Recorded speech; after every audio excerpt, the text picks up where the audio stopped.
Excelsior! Hey, hey, Wolfpack, we are back with another surprise tier list stream.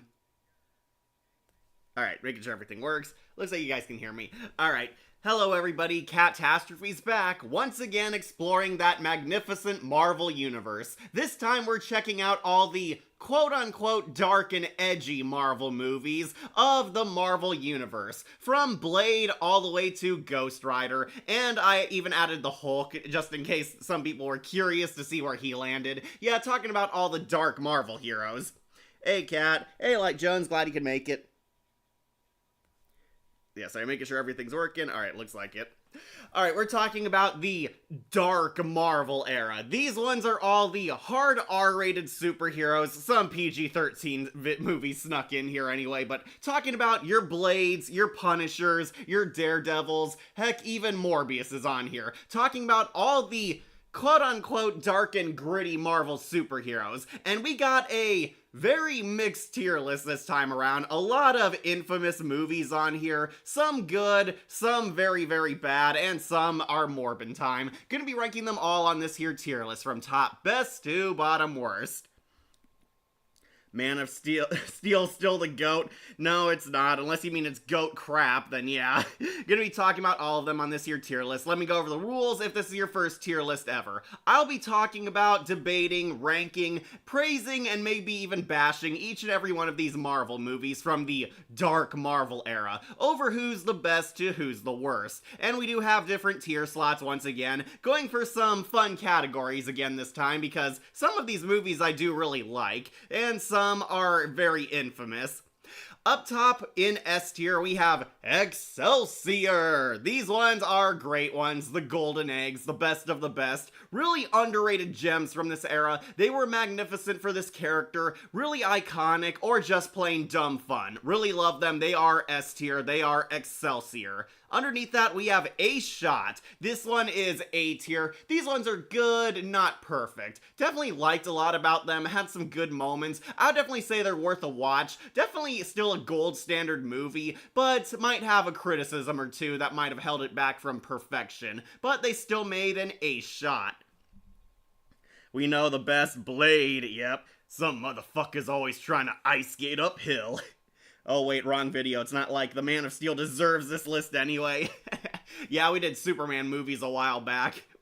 Underneath that, we have B tier. These ones are Blackheart based. These ones are okay. They're fine, they're adequate, they're very serviceable. Definitely an alright picture to watch. Not what I would call top tier entertainment or Oscar bait. We know Marvel never is, but these ones came, they did their job, had some fun moments, equal amount of bad or cringe moments, but they land right on B tier. They are Blackheart based. Underneath that, we have C-list fodder. These ones, now we're getting into below average, the lame ducks. They came, had some good moments, good scenes, good character moments. Maybe the actors were well casted, but fell a bit short. They were almost perfect, but had an equal amount of good and bad. A lot more bad that held it back from being something higher, but they ended up being C-list fodder. Then underneath that, we have Daywalker Dud. These ones are plain bad, just forgettable, generic, really dumb at times. Not what I would call an iconic masterpiece. They had maybe a spark of hope there, some positives, but a lot more negatives that drown them out. They are a D-lister, a Daywalker Dud. And at rock bottom in F tier, we have Mephisto. See, I'm so clever. These ones F tier, 0 out of 10s, total losers. It's official, they suck. These ones are the worst movies of this character, possibly the worst movies of Marvel if you look at this list, but I do not like them, fans do not like them, general audiences do not like them. They are god-awful, so we send them straight to hell, back to Mephisto. We know the best is Blade, Daredevil A rank, Morbius is at the bottom, yeah. Okay, so doing a short tier list this time around, not too many movies because the MCU has made Marvel a lot more lighter and softer, more so family pictures, general audiences could get into them. Got a lot of the hard R-rated movies on here, some darker than others. We got like Daredevil and Elektra. I know these ones are PG-13, but I guess they kind of count because Daredevil's not a family-friendly character.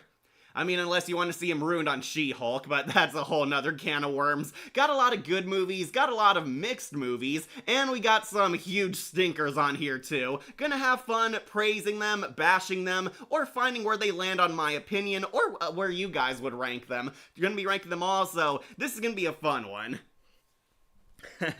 When is the Power Rangers Allies tier list gonna be? I still gotta watch a few shows, alright? It's a big franchise, it's no small one. Alright, making sure everything's working. Yeah, sorry, I do have to watch some more Power Rangers stuff. Unfortunately, I do have to rewatch Power Rangers Samurai, which I did not like or care for, just to make that ranking. But yeah, got a lot of stuff to do. We do have more tier lists in the pipeline. This month we're doing a lot more Marvel-oriented ones, if you haven't been paying attention. Leaning more towards a lot of Marvel stuff. I'm watching some stuff, rewatching some stuff, getting a lot prepared, and, you know, also balancing out making actual videos I care about, like my horror stuff. Yeah, got a lot to do, a lot on the schedule, and I wanted to do a short one, but a really fun one. Talking about the darker Marvel heroes, because we are a horror-oriented channel. Yeah, we do other stuff, if you don't know. We do have some random stuff on there, like our Power Rangers content, some Scooby-Doo content. I know that's technically horror, but we do branch out, do new things. Thought I'd do a Marvel one that kind of fits our moniker a bit more, a lot of the scarier or edgier Marvel heroes. We do have Blade on here, we have Man-Thing, and unfortunately Morbius. So, got a lot of fun ones, a lot of bad ones, so I guess we should finally start with this tier list. Alright, let's start with the obvious one. Some motherfuckers always trying to ice skate uphill. Blade, the Daywalker. Obvious S tier. Yeah, this one might actually be our winner on this tier list because this movie is fantastic. Wesley Snipes' Blade is a monster hit. It is awesome. It is epic. It is really well written, surprisingly. A lot of great action. The worst part is some of the digital effects have not held up, but that's more so because of the era it came out. I would honestly rewatch this movie still, even with the sillier effects. They kind of look like Xena effects, honestly. Blade basically is a vampire hunter going around New York slaying vampires, and vampires have adapted to our society to fit in and blend in with the modern day. Vampires are actually a secret Illuminati organization who are trying to, you guessed it, take over the world. Of course. But there's only one hero who can stop them. That is Blade. Blade, who is half human, half vampire. Long story short, Blade's mother was bitten and infected by a vampire while she was pregnant with him, and this gave Blade the strengths of a vampire and the strengths of a human. He's a vampire who can walk out in the daylight. Blade can avoid a lot of the weaknesses traditional vampires have, like you can see his reflection, he can step out in the sunlight, he can fend off vampires, he can touch holy crosses. There is only one weakness he shares with the Netherrealm monsters. He does have a bloodlust. Blade does need to drink blood to satiate himself, keep his strength up. Blade controls his habits to remain on his human side by giving him like synthetic blood injections. He eats these, takes these like as medicine, he injects into his body that keeps him in control of his feral vampire impulses. Morbius at the bottom. Yeah, he is. Blade basically is protecting New York. This is a introduction movie to Blade if you do not know anything about him like I honestly did before I started watching this film. This is a Blade origin, Blade's first mission, introduction to the world of Blade. Blade is fighting vampires, he is a vampire slayer, has a lot of badass weapons in his gear, namely blades, hence his name. Blade has like a katana blade, has a bunch of swords, has guns, a lot of crossbows that shoot stakes to kill the vampires. Blade, Wesley Snipes is really awesome as this character. He's cool, he's macho, he's masculine, he's badass, he's mysterious, has his few emotional, vulnerable moments, a few comedic snides here and there, because Wesley Snipes is really good at the sarcastic quips. Blade is really awesome. We meet his cast. He teams up with a human character who's the audience surrogate. She's a nurse who accidentally gets roped into the world of vampires. Needing Blade's help, they work together, and they're fighting off the rise of a new vampire overlord named Deacon Frost. Deacon Frost is this new, younger, next-gen vampire who is ousting the old kooks who failed to take over the world to pave the way for the new generation of vampires. He and Harvey Bullock are like these cool hipster vampires going around killing people. They realize Blade is a threat. They're trying to track down this nurse. It turns out they're actually trying to track down Blade because Blade's blood is the key to everything. It's the kind of the same situation in all these movies. Blood is often a useful tool in the Blade universe. I heard someone wet themselves when they saw him with Deadpool and Wolverine. Yeah, that was pretty awesome. Wesley Snipes came back in Deadpool and Wolverine. Sorry the Deadpool movies aren't on here. We're going for intentionally serious movies. Yeah, no comedies on this list, mostly dead serious. We meet Whistler. Whistler's the cool, badass grandpa. He's Blade's #1 helper, kind of the Alfred to his Batman, but Whistler's not afraid to get his hands dirty. He saves them at one point in the film. Really crazy stuff. We're adventuring around New York, seeing how powerful the vampires are in this movie. Deacon Frost chews the scenery, acts like a smug, over-the-top, mustache-twirling supervillain. He's really cool. The guy playing him is definitely a badass. Having fun. We see him maneuvering around the vampire bureaucracy. Yeah, the vampires have an organization in the new modern era. Blade's fighting them, almost getting killed, saving Vivica A. Fox, fighting vampires, fighting vampires, fighting vampires. A lot of that type of action. It isn't until the end where we find out the twist that they were using Blade all along because his mom is whoring herself out to Deacon Frost. Yes, the villain is actually having sex with the hero's mama and rubs it in his face. Really funny. I'm not sure if the mom ever came back. I don't think she was killed off by the end of the movie. We see like Deacon Frost has a harem and Blade's mom ended up siding with the vampires. They use Blade, suck out the blood from him, try to make themselves immortal vampires with the Daywalker blood, but Blade gets back in action, Vivica A. Fox saves him, gives him a blood transfusion, and Blade and Vivica A. Fox kick vampire ass, killing them, incinerating them with weird 90s effects, fighting them, and overload Deacon Frost, killing him. Blade gets his mojo back, realizes that he is a hero after all, and he's gonna protect the world from vampires, and Wesley Snipes looks like a boss all throughout the film. The blood party scene is creepy. Yeah, that intro was iconic, where a vampire is seducing a guy and lures him to a nightclub. It seems like a normal rave at first, and then the sprinklers go off and releases a bunch of blood. All of them are vampires eating the blood, dancing in the blood, bathing in the blood, before they turn on him when they realize he's immortal. Yeah, and Blade shows up with the most badass character entrance ever. He saves this random guy and kills a whole nightclub full of vampires, has all his ninja star stuff, that cool boomerang he throws. Blade is really awesome in this movie. Alright, I was checking out the comments. Okay, so, yeah, Blade pretty much saves the day here. He proves he's a hero, he helps everyone, ends up saving the world from vampires, at least temporarily until next film, of course, and yeah, it's pretty awesome. Wesley Snipes is the man in this. He looks cool, he acts cool. Blade became an icon thanks to this movie, and we haven't gotten a good Blade movie ever since Blade 2. Yeah, I know Blade 1 is the classic. I like Blade 2 a lot, though. But yeah, Blade is really awesome, okay? Blade is ultimately one of the best Marvel heroes. He's hardcore, not afraid to kill people. We see Blade does have a moral struggle. Yeah, this was around that era where we had a lot of anti-hero superheroes, where I'm not a bad guy, but I'm also not a clean-cut good guy either. Blade definitely fits that moniker. We do see he starts becoming a lot more noble, lightening up a bit, starting to smile more, hanging out with his friends, giving Whistler a hug. Whistler ends up killed in this movie, only to be weirdly brought back to life in the sequel, but we'll get to that soon.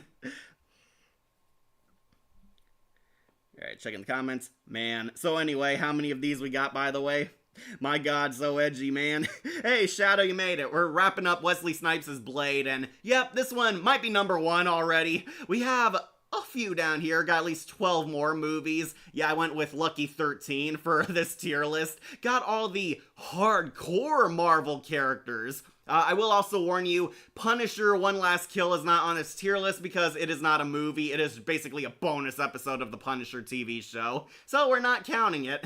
But yeah, Wesley Snipes' Blade, this one we're counting. This one might be first place, honestly, because it's so good. Wesley Snipes became a legend after this film. So awesome that he reappeared on Deadpool and Wolverine. There's only ever gonna be one Blade. And Deadpool looks at the audience. Haha, production hell, am I right?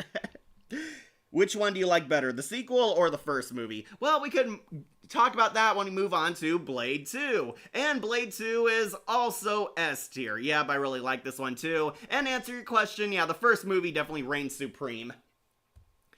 Movie 2 definitely ramps up the stakes a lot more, actually evolves the Blade story. This one is pure cinematic action fun. Blade 2, there's a new vampire menace coming about, a super duper killer vampire species known as the Reapers.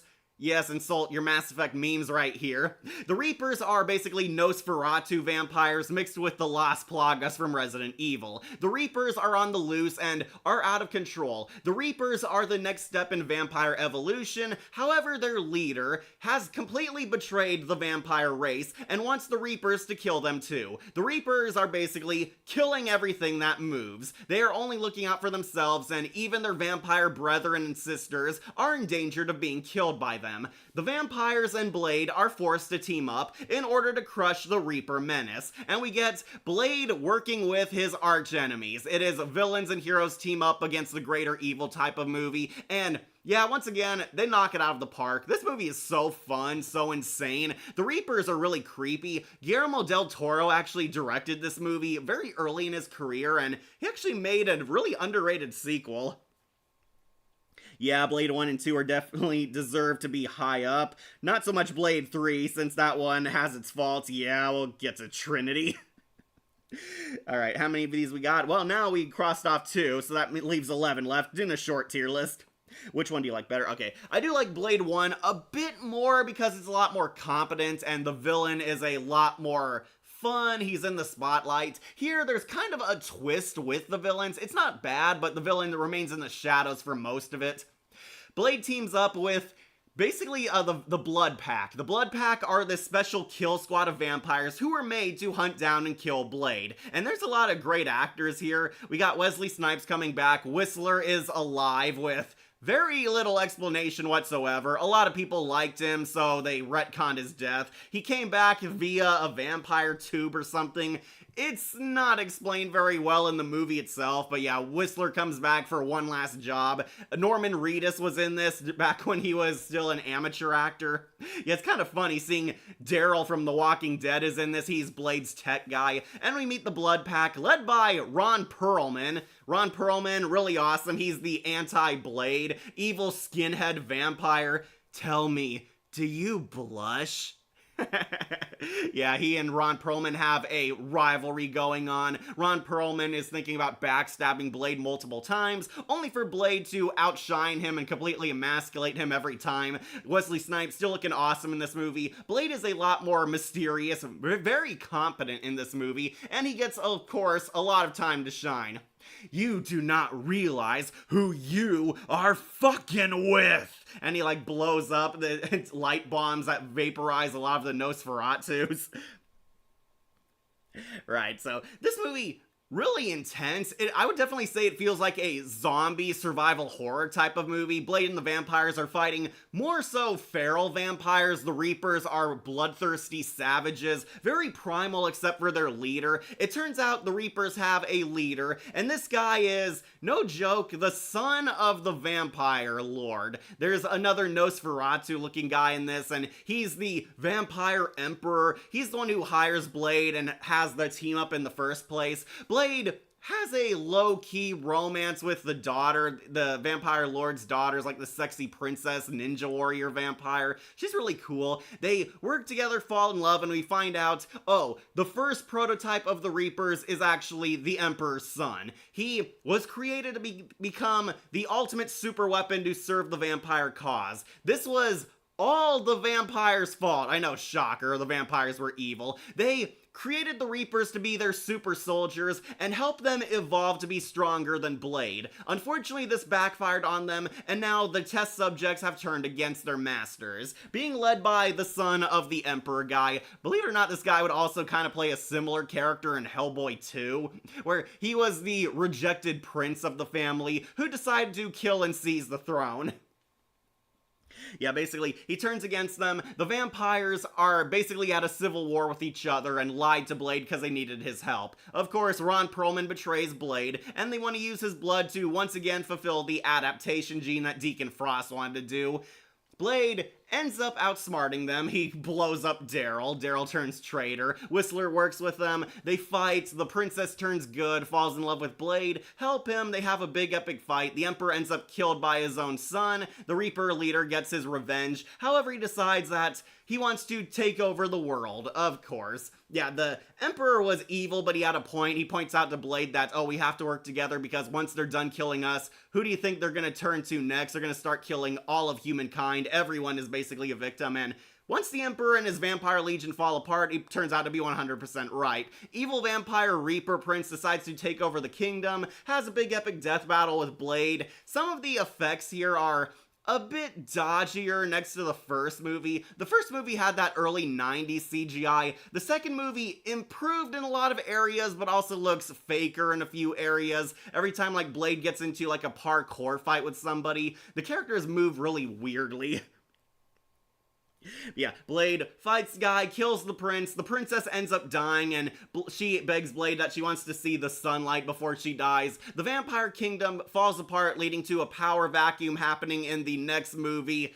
This is gonna be a really messy plot, but yeah, Blade ends up saving the day. He gets his happily ever after, bittersweet ending. They stop the evil vampires, and Blade, once again, is out there trying to defeat the vampire menace, leading to actually like a really funny ending, where the guy who was serving the Emperor, like, goes to Russia for a peep show, and then Blade ambushes him there. That was pretty funny. Oh, also has one of the funniest jokes here. You're a vampire? No, barely. I'm a lawyer. Yeah, that was a really funny joke. Alright, so Blade 2, honestly really awesome sequel. I do like these two movies. Blade 2 and 1 often get debated over which one was the best. I do think 2 is really, really good, but the first one definitely left a really good, better impression, much stronger, much more tighter, very well written, and I was very intrigued by this character and his world. Blade 2 expanded upon the world and did a really great job at that. Honestly, I don't really have anything negative to say other than I just kind of prefer the first one a bit more, mostly because it was a lot more quotable. But Blade 2, epic sequel, epic masterpiece, one of the best movies on this tier list. They are the top 2 movies. They're going into Excelsior.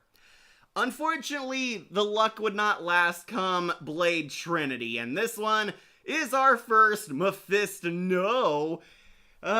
We made it to the movie so bad that it killed the Blade saga. This is the third movie, Blade Trinity, and oh boy, is it a colossal step down. There were a lot of production issues behind the making of this movie. Wesley Snipes was kind of at his career downward spiral. A lot of production issues, a lot of weird choices by the director, and they tried to make the movie appeal to a younger audience, and yeah, it pretty much blew up in their faces. This movie was bad. It is so bad. The effects got worse. The comedy got obnoxious. The characters are a lot more unlikable, and this is known as the Blade movie with a severe lack of Blade. So Wesley Snipes was undergoing some issues. He got a huge ego, was a huge prima donna on set, very demanding, very egotistical, and at times outright hated working on the movie. He kept no secret that he hated his co-stars. Blade gets a group of Teen Titan vampire slayers because they were trying to milk the popularity of Buffy the Vampire Slayer. We see Ryan Reynolds in this, and don't get too excited, he's not Deadpool. Ryan Reynolds is an obnoxious kid sidekick who is really annoying. He's like basically Van Wilder in a Halloween movie. We get Whistler's daughter, who is supposed to replace Whistler. Oh yeah, Whistler also dies in this movie, making the entire bringing him back thing completely pointless. Yeah, Whistler came back only to be killed off in this movie. Whistler's actor was also very upset with the script too. He didn't like it. Honestly, I don't blame him, but he took the paycheck anyway. And who's our villain? Well, Blade finally fights Dracula, played by Dominic Percival of all actors. If you don't know who that is, it's Heatwave from The Legends of Tomorrow, the CW DC universe, and he's also in Prison Break, a show I haven't watched in years. But Dominic was very, very miscast. He plays Dracula in this movie, and Dracula is now a big, burly, bald thug with a prison voice, and yeah, he does not fit the character. Marvel finally has Dracula, and you get Heatwave from The Legends of Tomorrow. He's really weird, and oh, to get hip with the kids, he doesn't go by Dracula. Now he's Drac. Man, it sounds like a huge feel of what were they thinking. Blade teams up with these teen vampire slayers to be his wacky kid sidekicks, and Wesley Snipes is infamously barely in this movie. There's a lot of scenes where you don't see Blade's face. They have Wesley Snipes' stunt double and a voice actor dubbing over scenes where you can't see him talking, and it looks bad. It looks really bad. Blade is honestly very obscured throughout this movie. You barely see him. Legend has it Wesley Snipes refused to work on the movie at times and would hang out in his trailer getting high rather than working on it. Honestly, after watching it, I don't really blame him, but yeah, it was really unprofessional still. You think that would sound epic to have Blade fight Dracula, but no, it's a huge wasted letdown. Absolutely, Shadow, absolutely. And Dracula is also barely in this movie. You know what would have been smart? For all the scenes Wesley Snipes didn't show up for, why not add more scenes with Dracula? Have Dracula doing stuff, being a badass villain. What do we get? Well, in the last movie, we got a bunch of Nosferatu zombies going around killing people. So in this movie, Dracula is walking around the modern day and getting triggered that the image of vampires was ruined. Yeah, I'm dead serious. Dracula, goes to a Gap, goes to a mall and sees that Dracula's face and the image of vampires was ruined. He sees, Count Chocula cereal and vampire vibrators, and that triggers him into murdering a bunch of goths. Yeah, they're all a bunch of vampire wannabe posers. That is literally the plot of this film. Dracula's trying to reestablish his rule and terrorize the earth, and it sounds like it should be cool, but they play it all for comedy, which really suffocates this movie. So, Ryan Reynolds has a few funny moments, but he is the stupid kid's sidekick. He gets captured a lot. Russ pisses out the vampires, says stupid Marvel quips all the time. It works for Deadpool. It does not work for a movie like Blade, because Blade is supposed to be horror-oriented. Oh good, Ghost Rider hasn't been done yet. No, we're finishing Blade, Jon Snow. Talking about how they failed Dracula in this movie. Hey Kat, hey Akira. Also, I did see Blade vs. Buffy. I haven't seen it yet, don't spoil it. And Powerpuff Girls show as an Easter egg. That's right, the Powerpuff Girls cameo in Blade 2 because Del Toro was a fan of them. They're playing the episode where Bubbles and Buttercup accidentally ruin Blossom's hair. It was pretty funny seeing them in the background. But we're on Blade Trinity, the infamously bad one. The effects got worse. They even had to CGI Wesley Snipes into a few scenes because he was that against doing filming for this movie. Basically, Dracula kind of does nothing. Get a lot of wacky antics with Blade and the Kid crew. They meet Patton Oswalt. Yeah, that was fun. They meet a bunch of random characters. They take out their familiars. They're like the Renfields of the vampires. It's the only interesting tidbit of the movie. The vampires have human servants. It was established in the first film. It's followed up in the third movie that their human servants are taking care of business for them when the vampires are not active in the daylight. We see even the police chief works for them. It's really cool, but they never follow up on any of it. Anyways, this leads to, of course, a big badass showdown where Ryan Reynolds defeats Triple H. Yeah, I call BS too. And Blade fights Dracula. Dracula's not nearly as cool as you'd think he is in this, looking more like a gangsta thug vampire. It is not a good design choice, and yeah, Dominic has a cool fight with Blade until, of course, he gets killed. Now, there are two endings to this movie. One where the police show up and they find Blade, one where they take Blade's body away to be treated, and Blade snaps back to life and becomes full vampire. Blade is now a anti-hero, half vampire, and his vampire side is taking over, hinting at a fourth movie, which has never happened. But there's a second one where they take away what they think is Blade's body, but it turns out to be Dracula. Dun dun dun. Blade used Dracula's body to fake his own death so the world would believe Blade was dead, and Blade is really still out there hunting vampires, which really doesn't make sense because by killing Dracula, who is the head vampire, all vampires like him died upon his demise. Yeah, it does not make sense. Hey, doing Minecraft to take a break from the action, my favorite edgy Marvel movie, Ghost Rider, and The Incredible Hulk. Yeah, they're down here too. Got some good movies because I want to end this on a positive note. Also, I remember Nostalgia Critic called the fight of Blade 2. Sorry, I must have switched to Ladybug and Cat Noir. Yeah, I saw that too. Yeah, getting some comments again. Gotta catch up on them. Also, we need Wolf Entertainment t-shirts, Wolf Entertainment pamphlets, and Wolf Entertainment dance CDs. I'll have to ask Wolf about some of those. Dracula versus the Vampire Slayer Blade. You would think that it would be like as epic as Master Chief versus Doomslayer, but we get Curse of the Three Movies, where the third was the worst. Yep, it was. And we need a Duck Brown plush. Yeah, we do. We really do. And limited edition cat with Spectre outfit or Catwoman goggles cat with the glow-in-the-dark eyes as a plush. Yeah, that would be pretty cool. 2 days till my sister's birthday. Oh, okay. Got my waters to stay hydrated. Yeah, this movie, it's a bust. It is bad. So bad.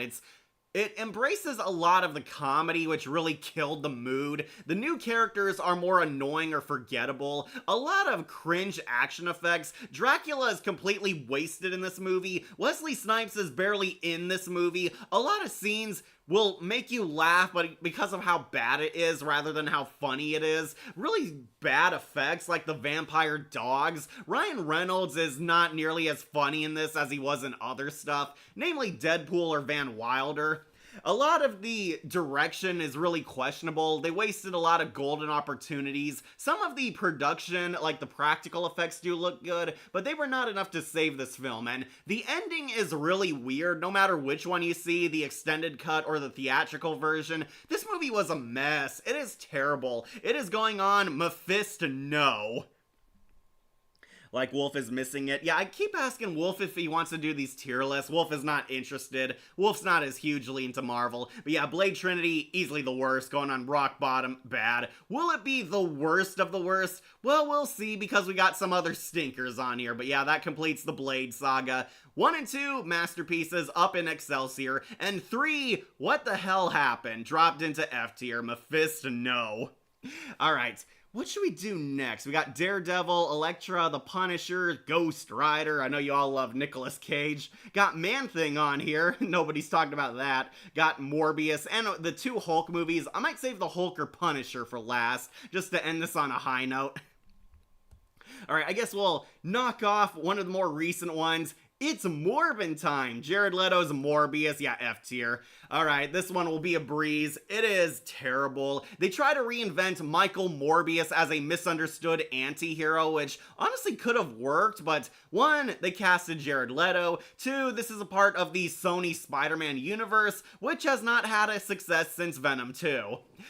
Jared Leto is not really well cast as Morbius. We'll talk about it more when we do the Spider-Man movie rankings, but this is like the only one on here. While we're talking about vampires, Michael Morbius basically is a crippled boy suffering a terminal illness, a really bad disease. He injects himself with supercharged vampire DNA, turning him into Morbius, and it's his hero's journey. He fights Doctor Who, and a lot of crazy stuff happens with bats. It's honestly really, really bad. It's not interesting. It's very slow and boring. Has a lot of so bad it's good moments. The effects look worse than the first Blade movie. I don't know how that happened, but the CGI got bad. Matt Smith is definitely funny, but he's a very generic villain. He's basically an evil vampire that Morbius has to slay, and yeah, basically this movie really wants to be the Blade movies, but with Michael Morbius. It's a real shame because Blade and Morbius actually become best friends and tag team vampires together. I remember seeing them partner up in the Spider-Man the Animated Series. Blade, Morbius, and Black Cat work together to fight evil vampires and demon monsters. Oh, Cyclops is now in Marvel Rivals. Alright, really cool. Also waiting for Morbius versus Man-Bat. That would be really cool, especially if it was the accurate Morbius. Like, bad news, Devil Dinosaur is in Marvel Rivals, but they removed Moon Girl since the rule of no kids in a gun game. Yeah, that would be pretty awkward seeing Moon Girl get capped by the Punisher. Yeah, alright, so, yeah, I'll keep this one short. Morbius sucks. It sucked then, it sucks now. Nothing's changed. This movie misunderstands the character greatly. Jared Leto is god-awful in it. Matt Smith is the only highlight, but it's because he's so over-the-top campy. The film is basically good guy versus bad guy. They both have the same powers. One uses it for good, one uses it for evil. Michael Morbius looks like the bad guy, proves he's the good guy, and he teams up with the Vulture at the end to form the Sinister Six. Yawn, snore, going on to F tier. Like, no She-Hulk, like, why Marvel Rivals? I know, I want to see She-Hulk on Marvel Rivals. She would be pretty awesome. I guess it's because they have too many strong characters, like the Hulk is on there already, so they might be afraid. But She-Hulk would be really great, especially as a huge apology for that MCU trash fire. But yeah, Morbius, it sucks, going on F tier.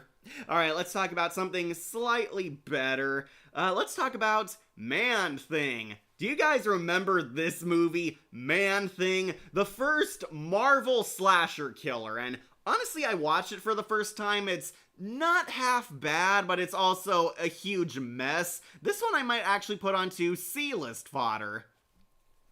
So, for those of you who don't know, this is based on a very obscure, dark Marvel superhero, Man-Thing. Man-Thing is Marvel's equivalent to Swamp Thing. He's a swamp monster superhero who protects nature, hiding out in the swamplands, fighting evil polluters, fighting bad guys who go there. Man-Thing looks out for the circle of life and all that. This movie honestly starts out interesting, has its highs, but a lot of lows. Namely, one, this movie is really boring, and two, they don't give too much spotlight to Man-Thing. This one is basically a slasher movie. There's a whodunit mystery. A killer is going around murdering people in the swamplands, the swamp town of Bywater, because it's by the water. Yeah, Swamp Thing is kind of like Jason Voorhees, killing a bunch of random people. Nobody knows who it is. Nobody knows why it's happening. A sheriff comes into town. He gets into his wacky mystery stuff, and this was kind of the first sign that the movie was not good. We're not even focusing on the comic characters. It is pulling a Michael Bay Transformers. We're focusing on the human characters and their stories and arcs over the character you want to see.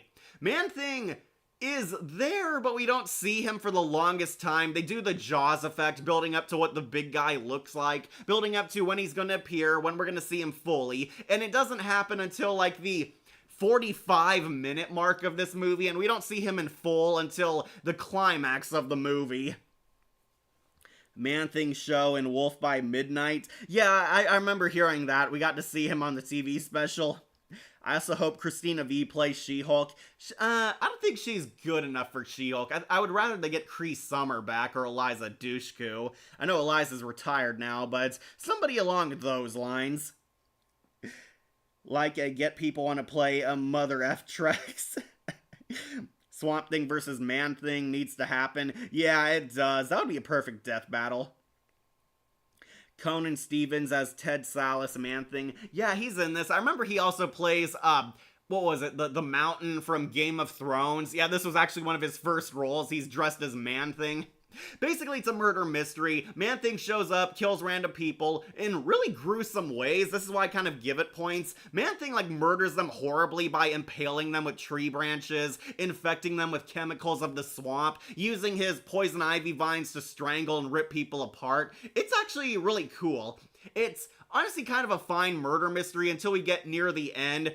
Man-Thing is basically the villain, which a lot of fans are really pissed off about. Man-Thing is a true neutral. In the comics, he is a neutral party. He protects the swamp, he will kill bad guys, but he does not get involved in human affairs, kind of like Swamp Thing. Here, Man-Thing is very much the villain. He's a Native American guardian who is protecting the forest from those evil businessman polluters who have poisoned the swamp with oil. This evil oil tycoon and his gang have taken over the swamps. Man-Thing is kind of killing indiscriminately, though. Going around murdering a bunch of random civilians. Like, the opening kill is like this random couple having sex. I don't know how they're polluting the swamp, but yeah, he kills sexy teenagers, kills random police officers, kills random henchmen of the villain. It isn't until, like, near the end where the story starts finally making some progress. It turns out Man-Thing has gone crazy protecting this forest and now killing indiscriminately because he's supposed to be a good guy, but they believe he's out of control. He's like truly evil. They're trying to stop this evil oil tycoon who wants to destroy the swamplands. He's trying to frame this Native American protester guy as the villain, who's actually the psycho killer killing everyone. It turns out this Native American guy is actually good. His grandfather believes that prayer and appeasement will have Man-Thing finally put to rest, but he believes Man-Thing won't rest until they destroy the evil oil tycoon's land, which is why he and Man-Thing are going around destroying stuff. Talking about all the cast members, huh? Yeah, I was right. He was the mountain in Game of Thrones. Yeah, Man-Thing honestly looks pretty cool. The effects are really gorgeous, minus the weird eye things. He's got like fireflies that form his eyes. It looked cool in far away shots, but up close you can see the digital effects. Man-Thing is really gruesome. He's this giant tree beard looking man with glowing red eyes and has like a Cthulhu tentacle head. It actually does look pretty cool. The effects have held up very well in this movie, which is why I give it some points. It looks a lot better than Morbius, that's for sure. And the swamp atmosphere, really great, really creepy. A lot of gross monsters, a lot of gross swamp creatures. And Man-Thing murdering people in gruesome, unnatural ways. Really gave this a neat identity. Unfortunately, for the longest time, nothing really happens. We focus way too long on the human drama. The detective investigating this falls in love with a protester woman. He gets to know some characters. We see that the evil oil tycoon was the obvious bad guy all along. A lot of red herrings and fake-out suspects, which do not work when you remember Man-Thing is a supernatural entity.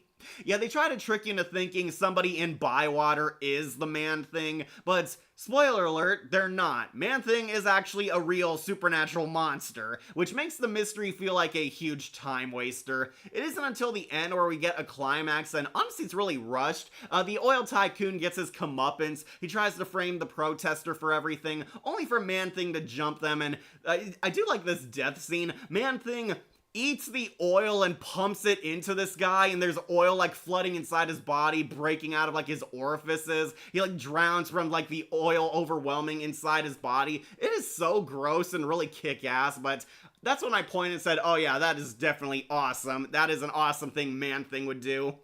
Unfortunately, Native American protester dies. The sheriff and his love interest work together to bomb the oil drill planted on the swamp, which appeases Man-Thing. We're led to believe it killed him, but no, Man-Thing's A-okay. Man-Thing's alive, and he finally rests to peace, realizing that his work is done. Humans have left the swamp and its natural resources alone. And it kind of abruptly ends there and now. The sheriff and love interest walk away from the swamp, and Man-Thing disappears, but of course hints that he's still out there. So remember kiddies, next time you litter you might want to watch out or the Man-Thing will rip you to pieces. Okay, so this movie honestly is not the worst thing I've ever seen. I think a lot of people are over dramatic over how bad it was. It's not a good movie, but honestly it's not the most god-awful piece of garbage I've ever seen. The effects have really held up well. Man-Thing is really cool in this movie when he's on screen. The murder mystery aspect was not a bad idea. There's a lot of great visuals here. The swamp is really unnatural, spooky, and gross. And yeah, the death scenes are definitely the highlight here. Man-Thing is unapologetically savage, which is really cool. The problem is the story is really clunky, a lot of slow pacing, really huge boring moments in between everything, and the human characters are not nearly as interesting as the director thinks they are. Not the worst thing ever, but I'll put it onto C-list fodder.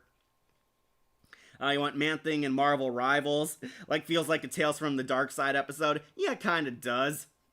Wolf needs to do his own tier list on Jigoku Sensei and Nube. I'll ask him about it. Yeah, Imogen Bailey, she's the hot chick, she's a Sarah. Oh yeah, also huge plus, this is the only Marvel movie that has nudity in it, so check that out for what it's worth. Okay, so Man-Thing, honestly not that bad a movie, but I recommend watching it if you just want to watch some horror movie in between your good horror movies. Man-Thing could have been better, but I'm going to put it onto C tier.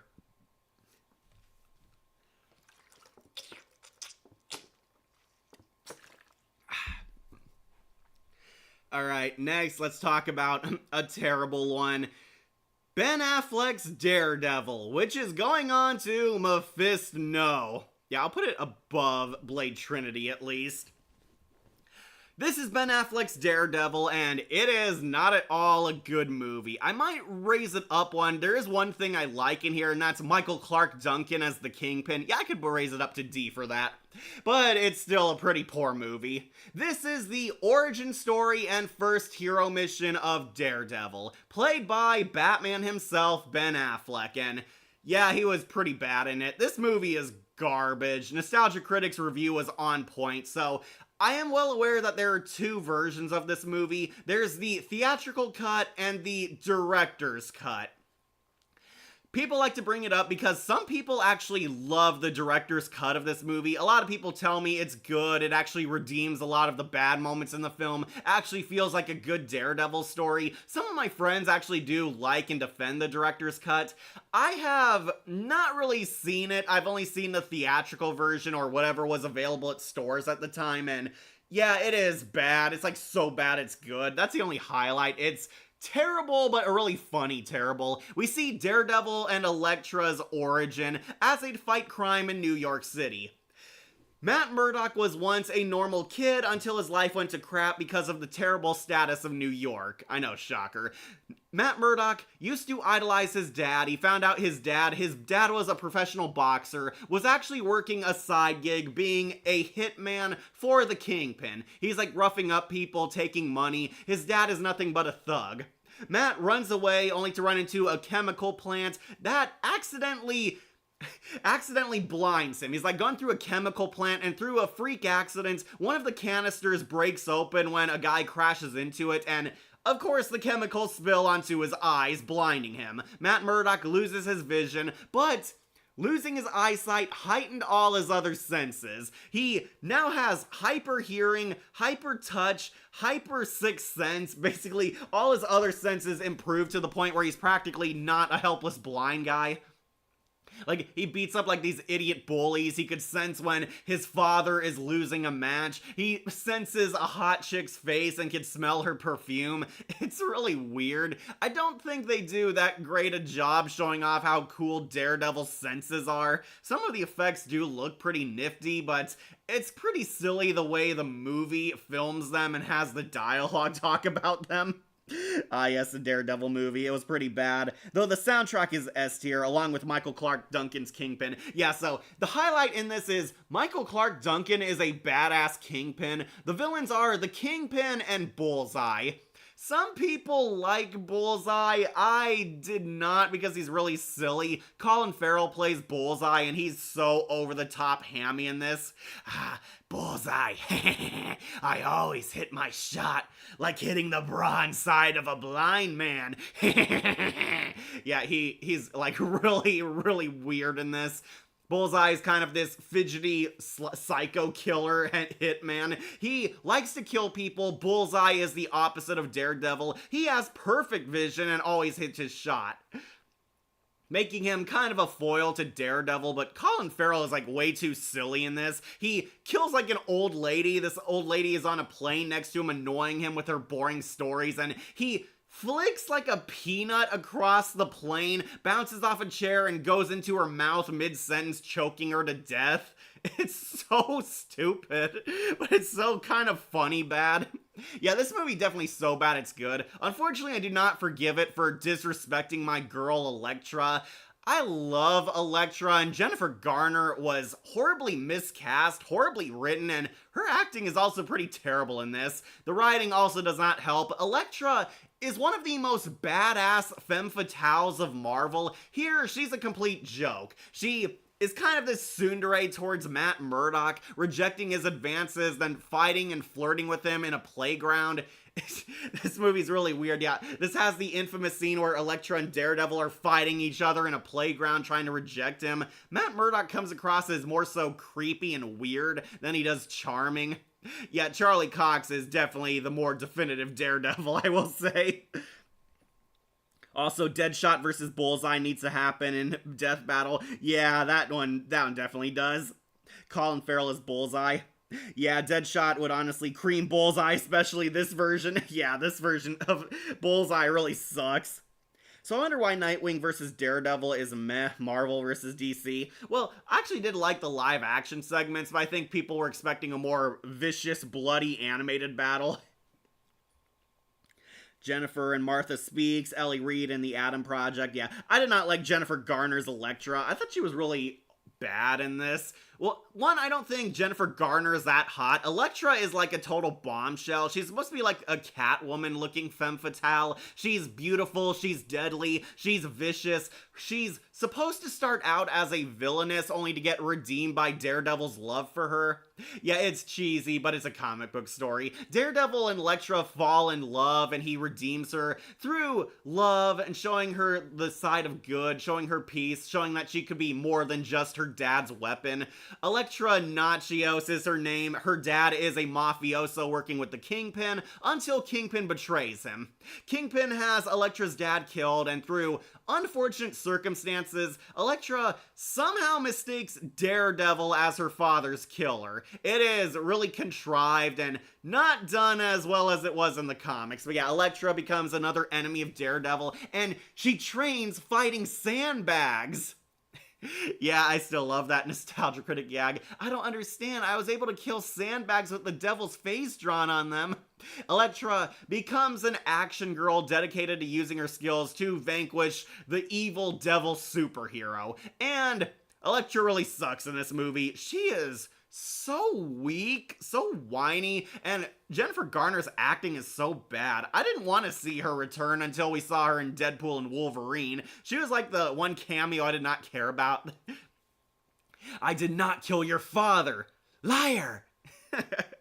Really great acting there, Jen. Yeah, I do not like Garner's Elektra. I think she did a huge disservice to the character. She's not really that hot either. Elektra is supposed to be really smoking, really mysterious, really cool, and Garner comes across as a spoiled brat trying to play superhero, and worst of all, the biggest middle finger to Elektra fans, she goes out like a wuss. Bullseye interferes between Elektra and Daredevil's fight, and Elektra loses so badly. Like, she throws her sai at him, at Bullseye, he catches it. Bullseye throws it back at her, she tries to catch it only to get completely stabbed by it. She gets beaten up, thrown off a building, and utterly humiliated by Bullseye. Yeah, Elektra is turned into a victim. She dies. Daredevil mourns for her, then regains his heroic willpower to fight back again. Yeah, there's a lot of cheesy 2000 superhero cliches. Some aren't too bad, but some get really obnoxious. Oh yeah, Jon Favreau's in this as Foggy Nelson. Honestly, I did like him as Foggy. He was pretty funny, really endearing, and it's kind of hilarious that he's gonna play Happy Hogan in Marvel's future. Yeah, Matt and Foggy Nelson are two lawyers. They work in Hell's Kitchen. Insert your Gordon Ramsay quote here. They're trying to help people, trying to help innocent victims who are victimized by the Kingpin. Kingpin wants to buy them out. They say hell no, leading to a lot of attacks and assassinations, a lot of political mechanizations happening behind the scenes. Michael Clark Duncan's Kingpin easily the highlight. I really like him. He is cool. He is funny. He's really charming. Kingpin can act scary when he needs to be, but also comes across as a nice guy whenever he's out in the public, obviously making him a really great supervillain. Kingpin is basically a mob boss who can keep up with the superheroes. He's cold, he's calculating, he's ruthless. He can actually be funny and charming, turn on the fake nice guy act whenever he needs to be, and Michael Clarke Duncan, being a huge wrestler-sized guy, makes him a really intimidating fighter too. Kingpin is really fun in this movie. I know he's a lot more lighthearted and funnier compared to other depictions. Yeah, insert Vincent D'Onofrio's Wilson Fisk here, but I thought he was a really great casting choice. And also a huge example of why race changing a character isn't the problem, it's how you portray the character. And Clarke Duncan actually did such a good job that nobody cried or minded a black Kingpin. Yeah, really like him. He is the highlight and the only reason why he's up in D tier. Yeah, Clarke Duncan's Kingpin is awesome. Like before Sue, swamp female creature, and Monmusu. I never actually watched Man-Thing, but I would only watch it because I like horror. Okay, Snowstorm, it's basically a typical slasher movie, not the worst thing ever. It has its highlights, but I will warn you it is not Oscar bait. Sorry, catch up my comments, people. Yeah, Deadshot would have killed this version of Bullseye easy. Okay, so Bullseye is supposed to be this really cool, threatening assassin, but Colin Farrell betrays him as an over-the-top, mustache-twirling villain. Like, watch Nostalgia Critic's review on this, and it is kind of funny what he points out, that he sneers at rats, hisses at them, he scares other people, even roses smell bad to him because he's that evil and vile. It's pretty cartoonish. Yeah, Colin Farrell went on to play the Penguin. He's on the Batman and the Penguin HBO series.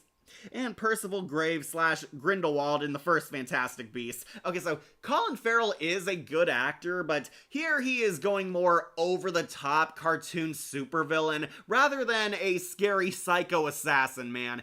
This movie really wants to be like The Crow, but completely misses the mark. That's what best sums up Daredevil's problem.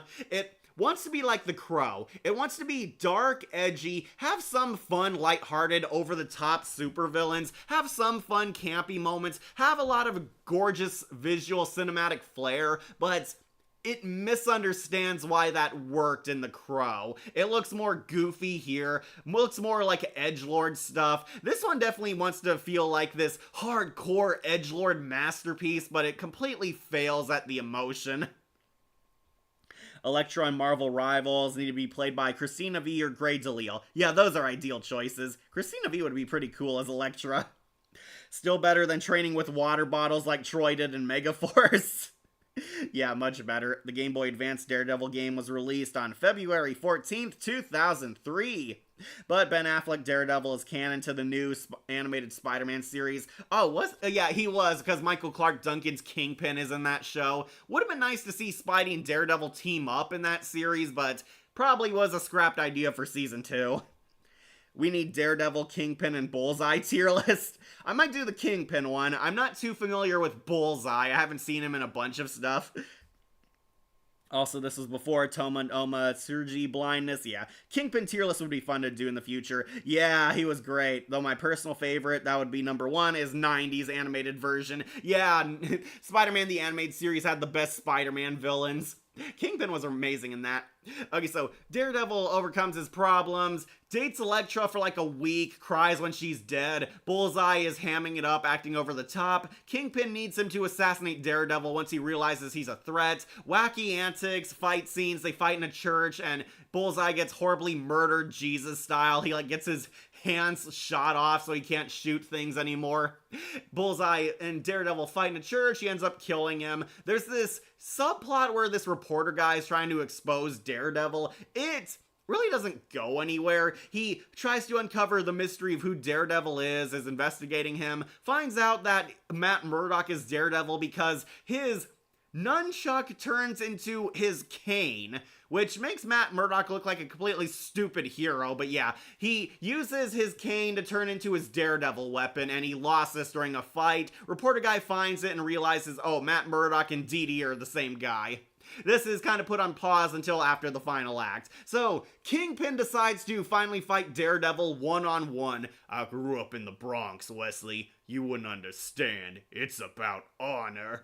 And yeah, as Critic also pointed out, this makes no sense when Kingpin has been a completely dishonorable bastard all throughout the movie. But we finally get Kingpin versus Daredevil on the big screen, and honestly, it's okay. The fight scene is a bit silly at times, and Daredevil needing to turn on the sprinkler systems to see a guy the weight of the Kingpin is really ridiculous. It's like, really, Michael Clarke Duncan's a pretty huge guy, and I think you would hear him coming, but no, he turns on the sprinklers, can see the Kingpin, and he breaks the Kingpin's knees. Yeah, he breaks his knees, tells him that, I'm not gonna kill you, I'm gonna send you to prison, justice is served, and yeah, it is really weak because Daredevil murdered several dozen people all throughout this movie, but he learns killing is wrong. Daredevil redeems himself and reignites his Catholic faith, deciding he's not going to kill his archenemies anymore. Even though he murdered several guys in this movie for much lesser sins. Yeah, he killed a domestic abuser guy by throwing him in front of a train, and he brutally murdered Bullseye. Bullseye is completely dead, but no, Kingpin is alive so we can keep him around for a sequel. Justice is served, even though Kingpin vows that he'll get out of prison again and get his revenge. But it's okay, because I guess Kingpin will fight evil Spider-Man instead of Daredevil. But yeah, that's the end. Kingpin's put in prison for a day or two, and Matt Murdock moves on from Elektra when he falls for a new girl, deciding that he likes being a superhero. Oh, and the reporter guy realizes that Daredevil is needed in this world because New York needs a hero. He's about to expose Matt Murdock, decides not to because Daredevil is now a symbol of hope. Go get him, Big Red. Yeah, and it ends with Daredevil going around the city Batman style. Yeah, this movie really bad. It is so bad. Which voice could Christina V use for Elektra? Yeah, I would say Veronica. Adult Marinette does not work. Better than Hawkmoth's sword cane, and for only one episode, he stopped using it in a battle. Yeah, that was dumb. My sister thinks the mayor of Paris, Chloe's dad, should have been the Kingpin of Miraculous, but no, he's too fat. Well, Kingpin's not actually fat, it's actually all muscle. Kingpin is actually a bulging, huge, muscular figure underneath there. He appears fat, but no, it's really all his beefed up muscles under there. He just wears a hugely tight suit that makes him appear overweight. Kingpin is actually willing to throw down with characters like Spider-Man. That was a boss fight. He can fight Daredevil. He can fight the Punisher. Kingpin is not a weak dude. And Michael Clarke Duncan definitely did show that. He's built like a wrestler.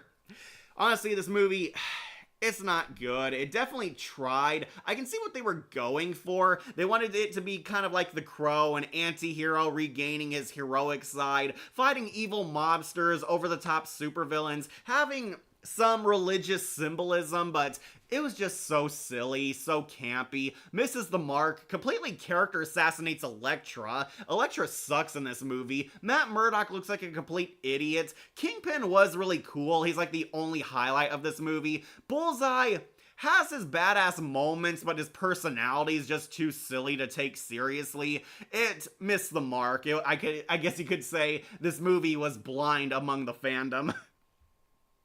Alright, catch up on comments. Yeah, this movie, terrible. Skip it. It's not good. Even if you watch the extended cut, I still don't think it's that good. This one is easily a D tier. Only positive is Michael Clarke Duncan's Kingpin.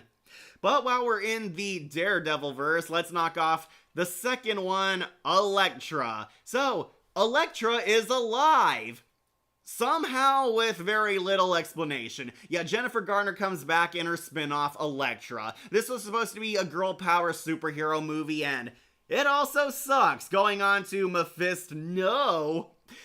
Oh, this one hurts. I really like the Elektra character. She's so cool, very mysterious, really badass. I like her redemption arc. Jennifer Garner, she looks more like Elektra now in this movie, but that's like the only positive. This movie is boring. It is boring. It is slow. It is weird. We don't really get attached to Elektra. They barely handwave how she survived the first movie, and they want to make this like this cool girl superhero movie, but Elektra just comes across as a complete loser lamewad. Like, people want the Kingpin versus the Penguin. Oh, Kingpin will win. Kingpin is just too badass. I like Oswald, but he is not Kingpin strong. Yeah, Shang Tsung is in this as Master Roshi.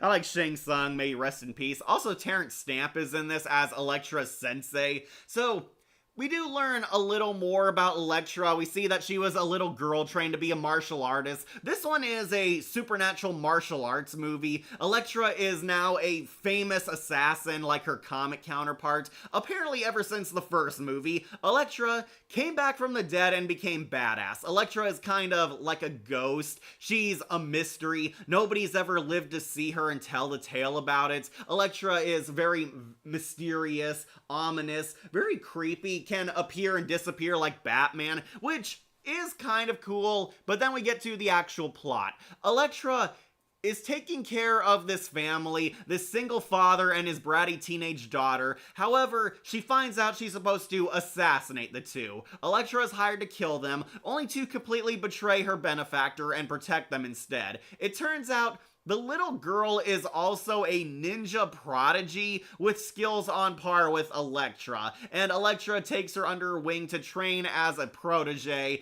and you do not feel anything for this relationship. Elektra and her bond with this family is so awkward, really weak. They have no chemistry together. Elektra sees them as kind of her own kind of surrogate family. She cares about the teenage daughter, sees a lot of herself in her, which makes sense because she was a complete brat in the last movie. She falls in love with this like sexy DILF father, but you really don't feel anything for them. They share like no romance together. Like she and Daredevil pretty much got over each other by this point. Elektra is basically out on her own and fighting a bunch of Mortal Kombat assassins sent to kill the father and daughter. Still talking about Kari Hiroki Tagawa. Yeah, I loved him as Shang Tsung. He's in this, and he's kind of the main villain, but also kind of not. Will Yun Lee is Kurji. Yeah, she's his arch nemesis. He's Kung Lao in MKX. Really awesome. Stepped up after this movie. Yeah, a lot of definitely decent fight scenes, but then they indulge in a lot of bad CGI. The Mortal Kombat characters are also magical. There's this guy who can create realistic illusions. One of the highlights in this movie is Jennifer Garner shares a lesbian kiss. This evil succubus ninja gives her the kiss of death. Yeah, that's definitely gonna win you the male audience. Yeah, Elektra gets a lesbian kiss, that's the only highlight, knocks her out. Elektra almost dies, but then she flashes back to her childhood, realizes who she is, which honestly I do not connect with. We don't really get to find out more about Elektra as a person, we just find out the gist of her comic story.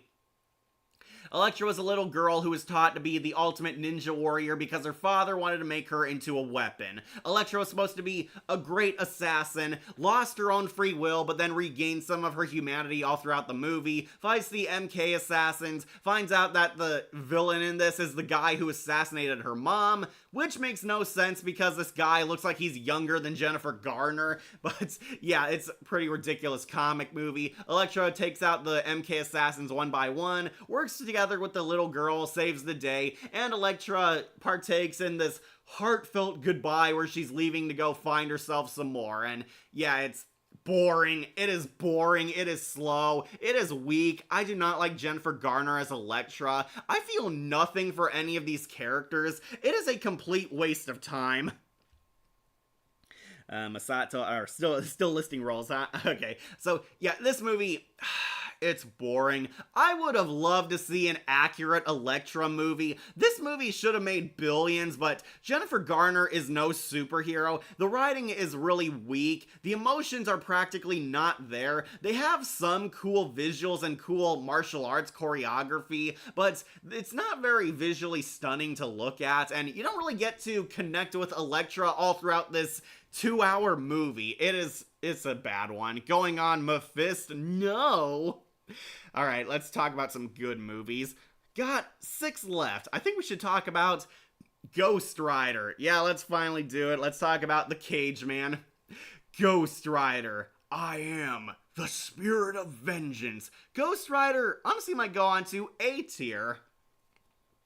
Alright, so I recently rewatched this movie, and it's honestly not that bad. This is Nicolas Cage's Ghost Rider, introducing us to the spirit of vengeance, the Ghost Rider. Still listing roles, Akira. Okay, so we see Johnny Blaze, who used to be a former motorcycle stuntman who did death-defying stunts, entertaining crowds all across Middle America. Johnny Blaze and his dad are two carnies performing at a circus. Unfortunately, Johnny Blaze's dad is dying. He has cancer, he's coughing a lot, has a lot of fits, and Johnny Blaze finds out that he has incurable cancer and will die soon. He meets with Mephisto, who offers him a deal. He'll give his father his life back and save him from cancer, making him survive this deadly illness if he trades him his soul. Johnny Blaze, at this point he's a teenager, he makes the deal, signs the contract, gives him his blood, and he cures his cancer. But surprise, you can't trust demons from hell. The father survives only to die the next day from his stunts, strongly inferred to be Mephisto's handiwork. Yeah, Mephisto sets the dad up to die, kills him, and now Johnny Blaze is forever his Ghost Rider, his minion, doing his dirty work and helping the powers of hell. Still listing roles. Rip Iane, dead or alive Japanese actress. Yeah, I don't know who that is, Akira. I don't know who that is. Okay, so yeah, he makes a deal with Mephisto. Mephisto turns him into the Ghost Rider, which oddly he doesn't turn into until years later, where Johnny Blaze grows up into Nicolas Cage. Johnny Blaze is a professional performer, does motorcycle stunts, death-defying stunt work, entertains the masses. He's become a worldwide celebrity at this point. However, he does not have a normal life, even though he deeply, deeply craves that. It's never outright said, but it's implied that the Ghost Riders are immortal. Once they make the deal, they become Satan's minions for all eternity and can live forever. We see there's a second rider, Sam Elliott plays him. Really like the Phantom Rider in this, he was really cool. But yeah, Johnny Blaze is immortal. He stops by in his hometown again, where he bumps into his old flame, Roxanne. Roxanne, played by the ever so sexy Eva Mendes. And yeah, really like her, underrated love interest. Eva Mendes is really pretty, really adorable, has some funny moments. I do even laugh at that moment where she has her magic 8-ball. It's stupid, but just so enjoyably stupid. Johnny Blaze has lingering feelings for Roxanne. Roxanne used to be his childhood sweetheart back in their younger days. He broke up with her without saying a word because he became the Ghost Rider, and seeing her again is bringing back some lingering feelings of Johnny. Johnny does not like being the Ghost Rider. He wants to have a normal life, but is balancing out his normal side versus his hero side. But unfortunately this changes when we meet our villain, Blackheart, and Blackheart is not as cool as he is in the comics. In the comics, this guy is like a beast. He is a demonic shadow monster. He looks cool, he's scary, he's threatening, he is a threat to all living beings. Blackheart in the comics, really badass. Blackheart in the movie, kinda miscasted. They cast Wes Bentley from American Beauty, and yeah, I bless his heart, I do like that he's trying to be scary, but it's not doing it. Like, Wes Bentley looks like this arrogant goth pretty boy trying to recreate the Deacon Frost type of vibe from this character. But Blackheart is implied to be in a glamour form. He's actually his traditional monster form, but hiding as a mortal human. Blackheart is on the loose and he's trying to steal a sacred parchment that will allow him to take over Hell. He works with these fallen angels who take the form of environment monsters, working with them where Mephisto forces Johnny Blaze to become the Ghost Rider because now he needs him. Needs him to hunt down and defeat his evil son. I absolutely love Ghost Rider because of not just of his abilities, but the one power I won't forget is his Claire. Yeah, the penance stare, where it makes people repent until their eyes turn to blackish stone ash. Yeah, the penance stare. Johnny Blaze becoming the Ghost Rider. The rider himself is awesome. He is cool. He's very well designed. Has the most badass moments of the movie. It shouldn't be a surprise, but the rider is actually the highlight of this movie. He looks cool, acts cool, has Nicolas Cage doing a really scary voice. Cage is over the top when he's normal Johnny Blaze, but when he's the rider, he commands authority. This is a scary SOB. Johnny Blaze turns into the Ghost Rider in a really awesome transformation sequence. We see like he's painfully transforming, his skin is on fire, and he becomes the Skull Man in the cool biker gear. Luckily for the Ghost Rider, he's also a professional motorcyclist, and he turns his bike into a badass Hell bike. And this is basically the plot. One by one, he starts taking out Blackheart's minions, fighting him, foiling his schemes, trying to stop and hunt him down. He takes out all the different fallen angels. He kills the earth guy, kills the wind guy, kills the water guy by burning him because he's that hot. Really cool stuff. But along the sides, they're trying to do a love story between Eva Mendes and Johnny Blaze. I will say, she is a pretty hot love interest. Really like her, but Johnny Blaze kind of comes across as an idiot at times. There's weird scenes in this, like Johnny Blaze is drinking a martini full of jelly beans while watching monkey videos. Yeah, Nicolas Cage definitely had some input on this film. My favorite moment is when he broke out and he tells the kid, I quote you innocent. Yeah, he can sense the sin on people, and that's really cool. Johnny Blaze is a hell warrior. The Ghost Rider has the powers of hell, can take away the lives of sinners. He defeats this evil mugger trying to murder some goth chick. He stops the mugger, is able to survive being stabbed because he's undead by this point, and he looks into your eyes where you are overwhelmed by your sins. All your sins overwhelm your brain and put you into like a catatonic coma state. The mugger is blinded by all the bad things and pain he inflicted upon the world and is stuck that way until he can atone for his sins, which is really, really horrifying. Also, people want Blackheart versus Jeddah, Darkstalkers, and Death Battle. That would be pretty awesome. Or Zeki from Jigoku Sensei Nube for me. Hey Kat, I'm glad you posted today. I was having a stressful day yesterday and today. Hey Monica, glad you can make it. We're talking about Nicolas Cage's Ghost Rider right now. Yeah, Wes Bentley is Blackheart / Legion. Peter Fonda is Mephistopheles. We call him Mephisto because that's basically his Marvel character. Alright, I am caught up. Alright. He was also in the Jonah Hex movie. Poor guy. Okay, so Johnny Blaze is trying to learn more about his powers, meets Sam Elliott, who is the Phantom Rider. It turns out Sam Elliott was the one who stole the sacred parchment that Wes Bentley is looking for, and is hiding it inside his shovel. He trains and mentors Johnny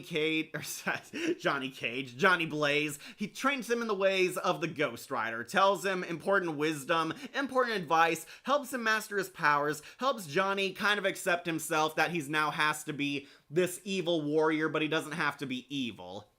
I do like Sam Elliott. He's really cool in this movie. Really mysterious, very wise, very friendly. The old wise mentor archetype character never gets old for me. I really like this character type. They're really fun, really cool, and you do get a sense of respect from them.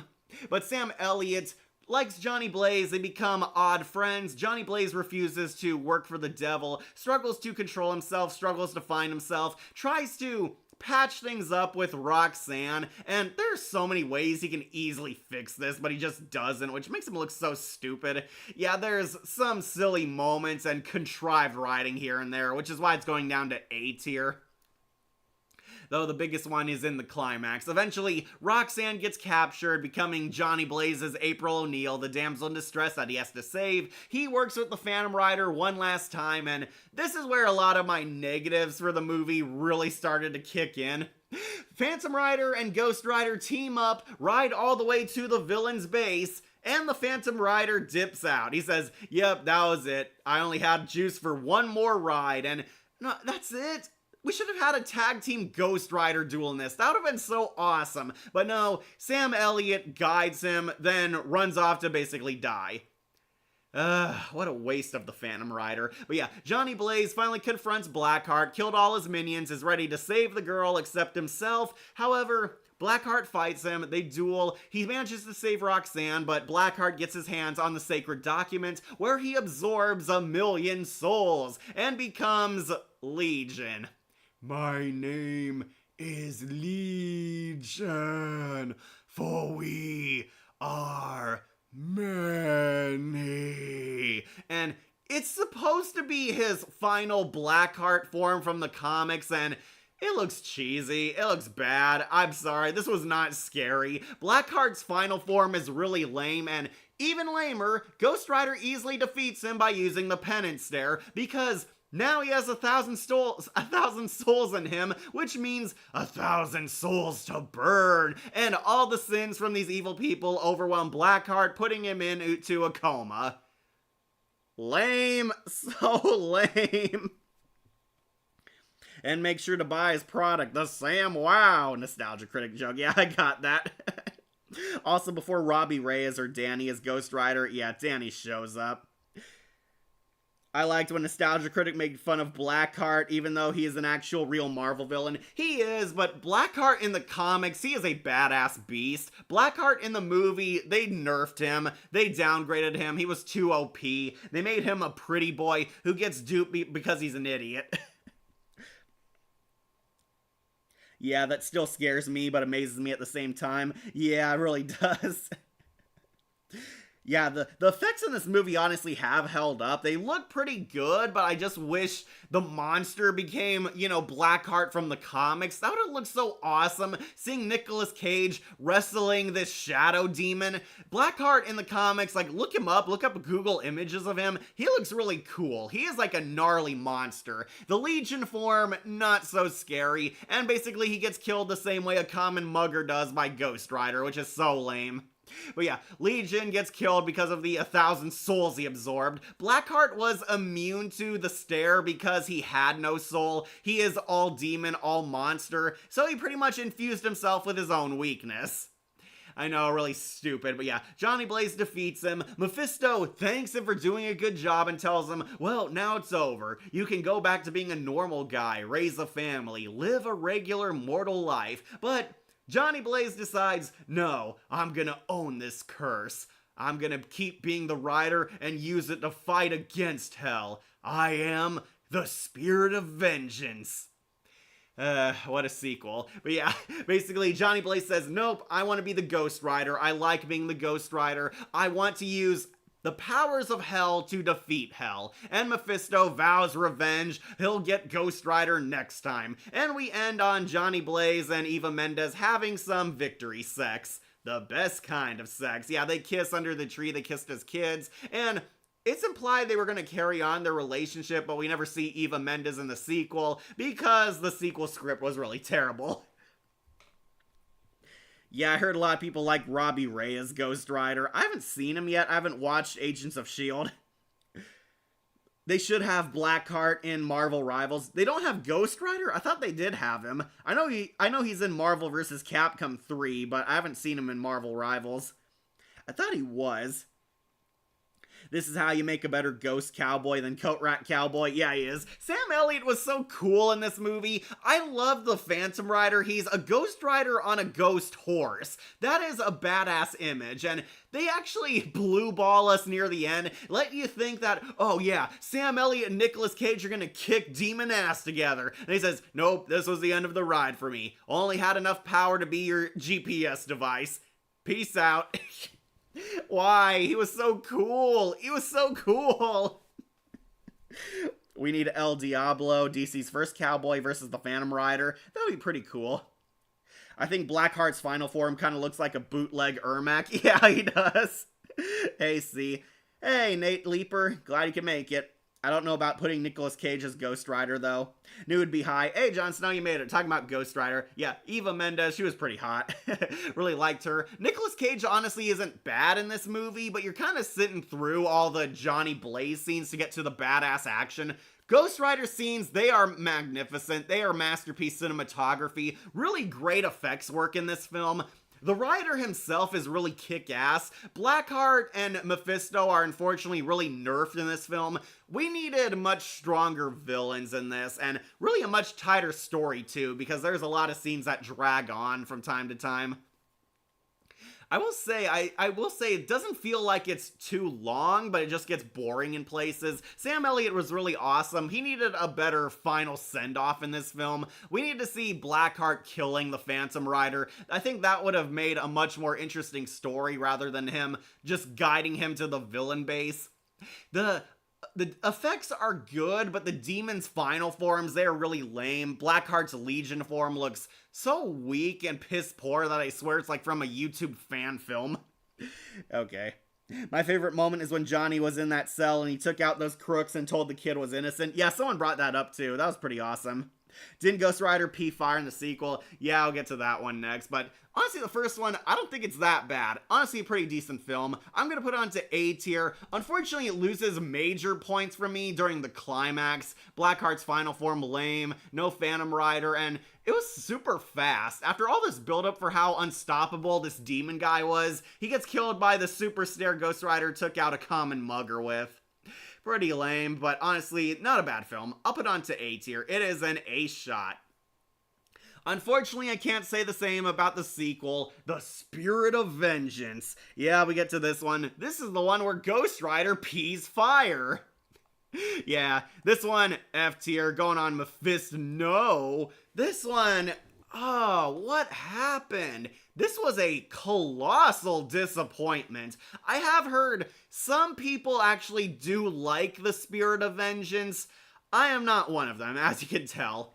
This movie is really stupid, really weird and out there. I know superhero movies are supposed to be larger than life, but there's a lot of what the heck were they thinking throughout this movie.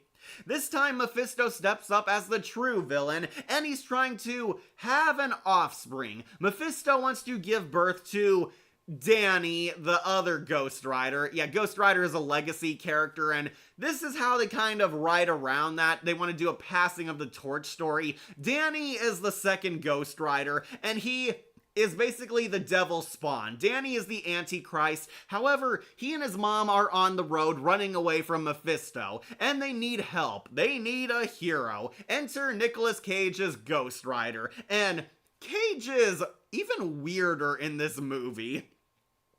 Cage is really over the top, is not taking any of this seriously throughout this one. He had a few funny moments in the first film, but it never really killed the mood. Here, this movie is really trippy. There's a lot of that 2000s fast-paced editing, a lot of weird effect shots, a lot of generic bad guys here that the Ghost Rider just kills in glorious ways, but the Rider himself is easily my least favorite character alongside Mephisto. Mephisto is nerfed even harder than Blackheart was.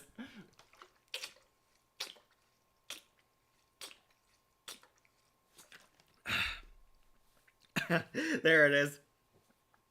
He's scraping at the door. Scraping at the door. I can't contain him. He's scraping at the door. Yeah, this really cringe speech. Yeah, Nicolas Cage is just too goofy in this. I did not take the Ghost Rider seriously at all, and even worse, the Rider feels like he was downgraded in this film.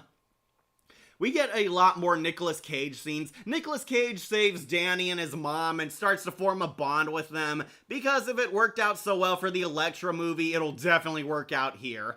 Mephisto's hunting them down. They're trying to protect Danny. He finds out, you're the devil's baby mama. He forms a bond with Danny, and you really feel nothing for them. He asks, like, stupid fanboy questions. Do you pee fire? Ghost Rider has a lot of silly moments in this. He, like, stands around, tilting his head like a bobblehead. He spins around when a grenade launches at him. It's really trippy and makes you ask what the riders were on.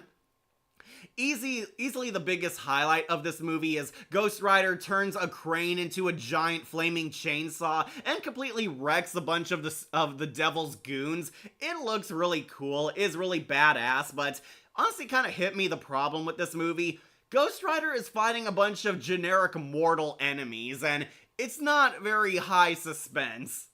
Ghost Rider is taking out a bunch of minions. One of the minions gets turned into a supervillain called Decay. Everything he touches decays, and it makes him a formidable foe for the Rider. It was cool at first, but a Nostalgia Critic and Mike J point this out. Wait, wouldn't everything he touches decay also mean the clothes he's wearing, the ground he's walking on?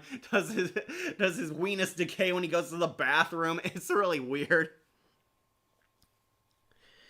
And yeah, they also completely replaced Mephisto in this. Peter Fonda was honestly not that bad as Mephisto, but they replaced him with a more generic guy. The Devil is not a super-powered villain in this. He's a regular-ass guy in a business suit, and he fights Ghost Rider by driving him in a car. The Devil fights Ghost Rider by driving in a car. There is something so wrong with that sentence, it's unreal. I'm still mixed on Spirit of Vengeance, but I do like how Ghost Rider turned the crane into a weapon. Yeah, like with his motorcycle. That was pretty cool. I wish he used that power more often, because that is really badass. Bye, Jon Snow. Yeah, basically, Ghost Rider is on a road trip, running away, trying to protect Danny and his mom. He forms an unlikely bond with them. I guess the mom is supposed to be his love interest, but she and Cage have no chemistry, and you're kind of asking where the heck Roxanne is in all this, but Eva Mendes didn't want to come back, and honestly, I don't blame her. Movie's really slow, really boring. There's a lot of original characters in here who aren't a part of the comics, like Heimdall is in this. Idris Elba plays like this inside informant helping the Rider. They go to a cyber monk's temple, and yeah, Dark Raiden shows up, betrays them, tries to sacrifice Danny. They fight over the boy. Eventually the Devil gets him and hosts a Colosseum ritual with the smallest crowd ever. The Devil wants to become one with his son, pass on his evil to him. Unfortunately, Johnny Blaze gets back into hero action, realizes the same lesson he learned in the first movie, that being a hero is about fighting for those you care for, and he cares about Danny. He fights the Devil, tries to get away in a car in a ridiculous fight scene. Yeah, our climax is the Devil is trying to get away in a normal car while the Ghost Rider chases him. Big shock, this Devil loses and gets sent back to hell. And Ghost Rider saves Danny, and it's implied they become new allies. The Rider, he wasn't really a demon, he was an angel who went crazy. Yeah, it's really dumb. I hate this movie. It's dumb, it's weird, it's all over the place. Nothing really connects all that well. The characters are really generic cardboard cutouts. Some scenes are just too ridiculous. A lot of cringe humor all throughout, and honestly the effects look worse. The Ghost Rider looks faker than he did in the first movie. In my opinion, they should have used the stare to make a Decay repent for his sins. Yeah, that would have made it easier. The Ghost Rider was just too OP, and fighting a bunch of regular-ass guys is a step down. Also, his name is Blackout. Okay, that's his name. Yeah, I know he has the power of decay. Like, why Danny a kid instead of an adult? They wanted to have a cute kid character, and I guess Danny was going to become a Rider in a future sequel. They'd, like, have a time skip where Nicolas Cage meets an aged-up Danny. The Ghost Rider is partially immortal, so they could have kept Cage the same age, and we would have seen Danny, and they would be two badass Riders working together. That would have worked for Ghost Rider 3, but this movie did so bad that it killed this saga. Yeah, Danny's supposed to be a Ghost Rider. They turned him into a kid who Nicolas Cage's Johnny Blaze befriends and was going to pass on the torch to him, but that didn't happen. Spirit of Vengeance sucks. It is a goofy movie, a total letdown, and a huge downgrade from how awesome the first film was. Going on, Mephisto, no. Alright. Which one do you want to do next? Do you want to do The Punisher or The Incredible Hulk saga? Cast your vote below. I gotta take care of some things.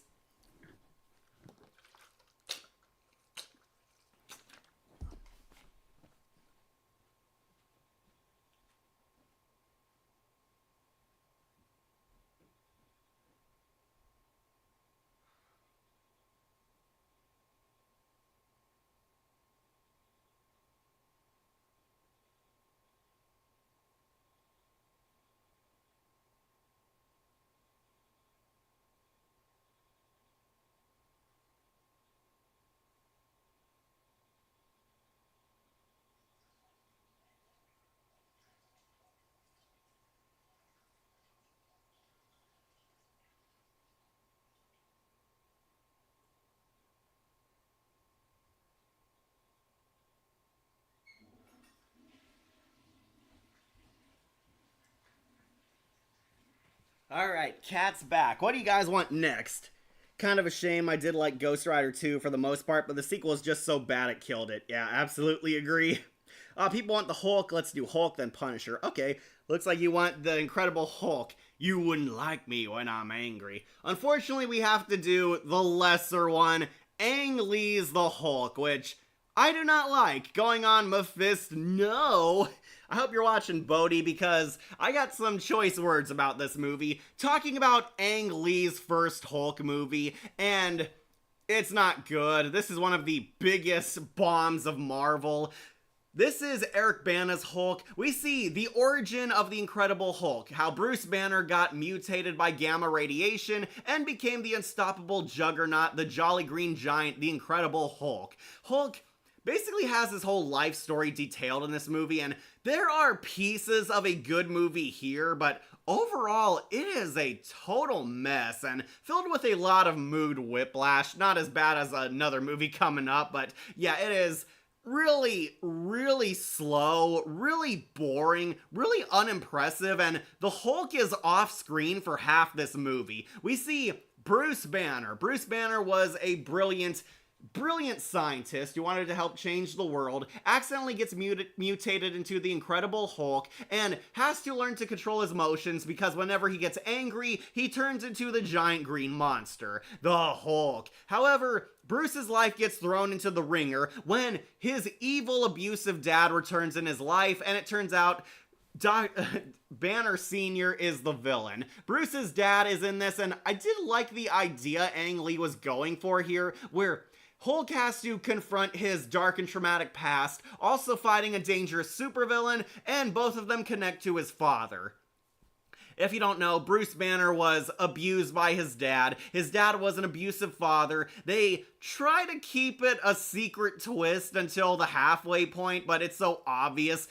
His abusive dad killed his mom. We hear like the mom and dad go into a room, they're fighting, and then suddenly something bad happened, causing Bruce to be dumped into an orphanage, taken away by the government. And it's so obvious. Bruce's dad killed his mom. Bruce's dad was a very, very violent man, a total abuser, completely lost his way, and now he's suddenly showing back up in his life again. Nick Nolte plays Banner Sr., and yeah, he was easily the weirdest character in this. He's not really intimidating. There's so many goofy scenes in this. Namely, I know some people will bring this up, the comic book transitions in this movie are so obnoxious. It is distracting how often it happens. Like once in a while, some of these transitions look pretty cool, but then you get some that never stop, that keep showing up and ruining the movie, making it look so much worse. Is it the guy with the Hulk dogs? Yeah, he shows up. Hulk's dad has mutant attack dogs. They're like trying to be Cerberus dogs from Resident Evil. They turn into Hulk dogs. Apparently Hulk's dad wants to copy the serum that his son made in order to make himself super powerful. In a twist, it turns out Hulk's dad is also the absorbing man. Anything he touches, he absorbs in his body, becoming an elemental character, kind of like Kevin 11. Anything he touches, he turns into. He touches electricity, he turns into an electric monster. He touches rocks, he turns into a rock monster. That kind of deal. He wants to become a gamma mutant like his son and wants the Hulk to join him, and together they can take over the world. Of course. And he has prototype animals, which are these cute, adorable little puppies, which turn into Hulk dogs. And the CGI in this movie has also not held up very well. The Hulk himself looks good in a few shots, but then when you get these dogs, they look so bad. They look like really cartoony, and most infamously, if you saw Watch Mojo, apparently they point out the animation team made them anatomically correct super dogs. You see like mutant ball sacks on them. It is so weird. Good news is you can absolutely skip this one and just watch The Incredible Hulk with Edward Norton and miss nothing, yeah. So, the Edward Norton movie was implied to be a sequel to this one because it ends where the first one starts off. I like that idea, but yeah, this one was weird. I wish Venom is in one of the Edgy movies. I considered it, but we're going to probably talk about Venom when we rank all the Spider-Man movies. So don't worry, there's still hope. We'll talk about Venom eventually, but he's on the Spider-Man movie tier list we're going to do in the future. Yeah, that one's still coming up. We're just going to find the right date since Wolf and I are really busy. When did you start the stream? Honestly, like an hour ago or so. I guess YouTube didn't notify everyone. Especially because, my god, all especially me have a bit to say about the first trash Hulk movie, Hulk vs. Punisher. Punisher can take a lot, but I think the Hulk will win. Yeah, sorry Monica, Venom's not on here. We're saving the symbiote for the Spider-Man tier list. Gonna rank all of Spider-Man's movies one day, so look forward to that tier list. Sadly not today, because Wolf was really busy. For starters, the effects and sound effects are just awful. Yeah, they are. Really obnoxious. Ang Lee wanted to film this like a comic book, and some of the transitions work, but others get really irritating, really annoying, and he keeps doing them all throughout. Like, every 5 seconds, there's like a weird transition or a sound effect, and it just sucks you out of the movie. It is distractingly bad. We need a Hulk tier list. That could work. I'm thinking about watching the Hulk animated series again. Or I should say, the Hulk and She-Hulk show. Like, why didn't She-Hulk show up in the old times? Jennifer Walters is not in this movie. I think because she was too comedic of a character. Ang Lee's Hulk is very dour, very serious, tries to be an angsty comic book movie, hence why it's on my tier list, and it does not work. I don't think Eric Bana is that bad as the Hulk, but they didn't give him too much to work with. For one, you can tell where his story is going. There's a lot of predictable writing when you're not being distracted by the bad effects. Like, it's so obvious. He's wrestling with his anger, trying to find his identity, and you know he's going to end up accepting the Hulk as a part of his personality. He wants to be with Betty Ross. I do like Jennifer Connelly. The worst part is, this movie's casting is really good. Eric Bana is not that bad as Bruce Banner. Jennifer Connelly makes a sexy love interest. She's Betty Ross. Sam Elliott comes back, this time as General Ross, who I also thought was pretty good. Nick Nolte as the absorbing man was the only miss for me, especially because Nolte is not playing it at all dead serious.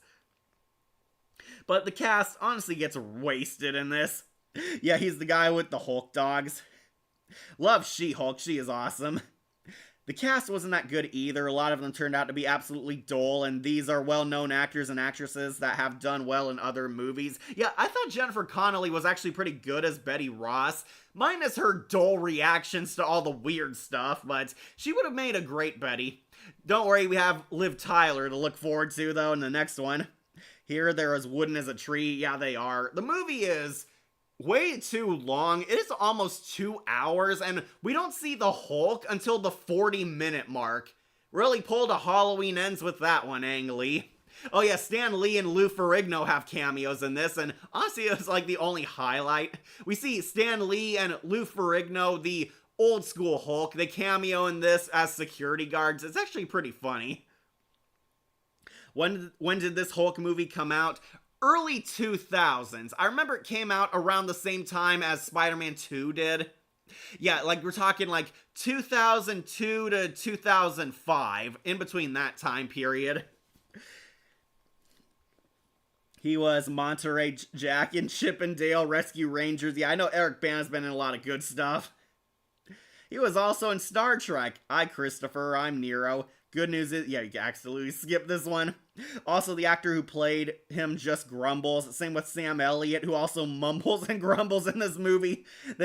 Then they share some screen time together. Doug Walker made a joke about it. Yeah, you can barely understand them. Sam Elliott has a habit of whispering and mumbling a lot. Nick Nolte, I think, has it worse, because there are times where I can barely hear what he's saying. It isn't until he's like shouting and screaming like a maniac that you finally hear his full dialogue.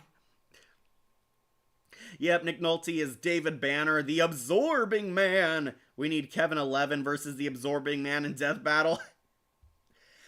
Can't comment, currently cooking for the family. Hulk has many flaws, but Eric Bana will always be my Bruce Banner. Wish Nick Nolte became the Devil Hulk instead, like in the comics, and Ang Lee tried. Nick Nolte is the Absorbing Man in this boating, really terrible. Cooley and the Mandalorian. She-Hulk sucks. The MCU She-Hulk sucks. The animated series She-Hulk, she is an S-tier waifu. Also, Sam Elliott should return as Thunderbolt Ross. I'm kind of surprised they didn't get him for the MCU. They instead got Harrison Ford, who looks nothing like the previous guy who played him. When will Sam Elliott become Red Hulk? Well, unfortunately not, because Harrison Ford is now the Red Hulk, and he was barely Red Hulk in that terrible Captain Falcon movie. Okay, so basically, Hulk is trying to find out who he is, gets captured by the military, fights them, fights his dad. Some cool action scenes when the Hulk's actually on screen. Really, really weak, dramatic moments. They try to get you to care about the Hulk and his abusive past, his troubled childhood, but it's just so slow, dull, sluggish, and you don't really connect with them. The animated Hulk series did this concept way, way better. Eventually, the Absorbing Man unlocks his powers, tries to make an alliance with the Hulk, only to completely lose his mind, absorb electricity, and it's so ridiculous. Like, we are better than them, son. We are the next step of evolution. And he rips out these wires and eats the electricity, turning him into a giant elemental monster. It is so goofy. Like, Ang Lee's definitely trying here, but it is not working. Hulk fights the Absorbing Man. They have a big fight across the desert, and Hulk doesn't even defeat the villain. The military just launches a nuclear bomb on them, which kills the Absorbing Man, and Hulk somehow survives. Yeah, if you don't know the Hulk character, you know he can survive atomic blasts. Hulk is a hard SOB to kill, and he survived the nuclear blast, but I'm kind of confused as to how Absorbing Man got killed by it. But yeah, Nick Nolte's dead, and we find out in a twist ending, Bruce Banner's still alive, and he's in Brazil, leading into the next movie, The Incredible Hulk. It's honestly kind of funny. These two movies are quote-unquote tied together because technically the second one is carrying off from where the first one ended, and honestly I did find that kind of unique. They weren't ashamed of the sequel or writing it off completely. They decided it's a reboot-quel of sorts. But yeah, Ang Lee's the Hulk.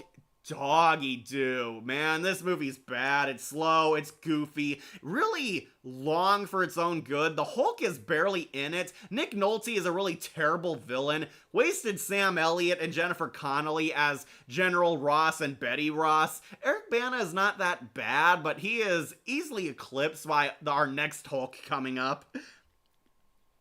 Jennifer Connelly is Betty Ross. Yeah, she was 7 in the 9 movie. And she was the suit AI in Spider-Man Homecoming. Really funny return.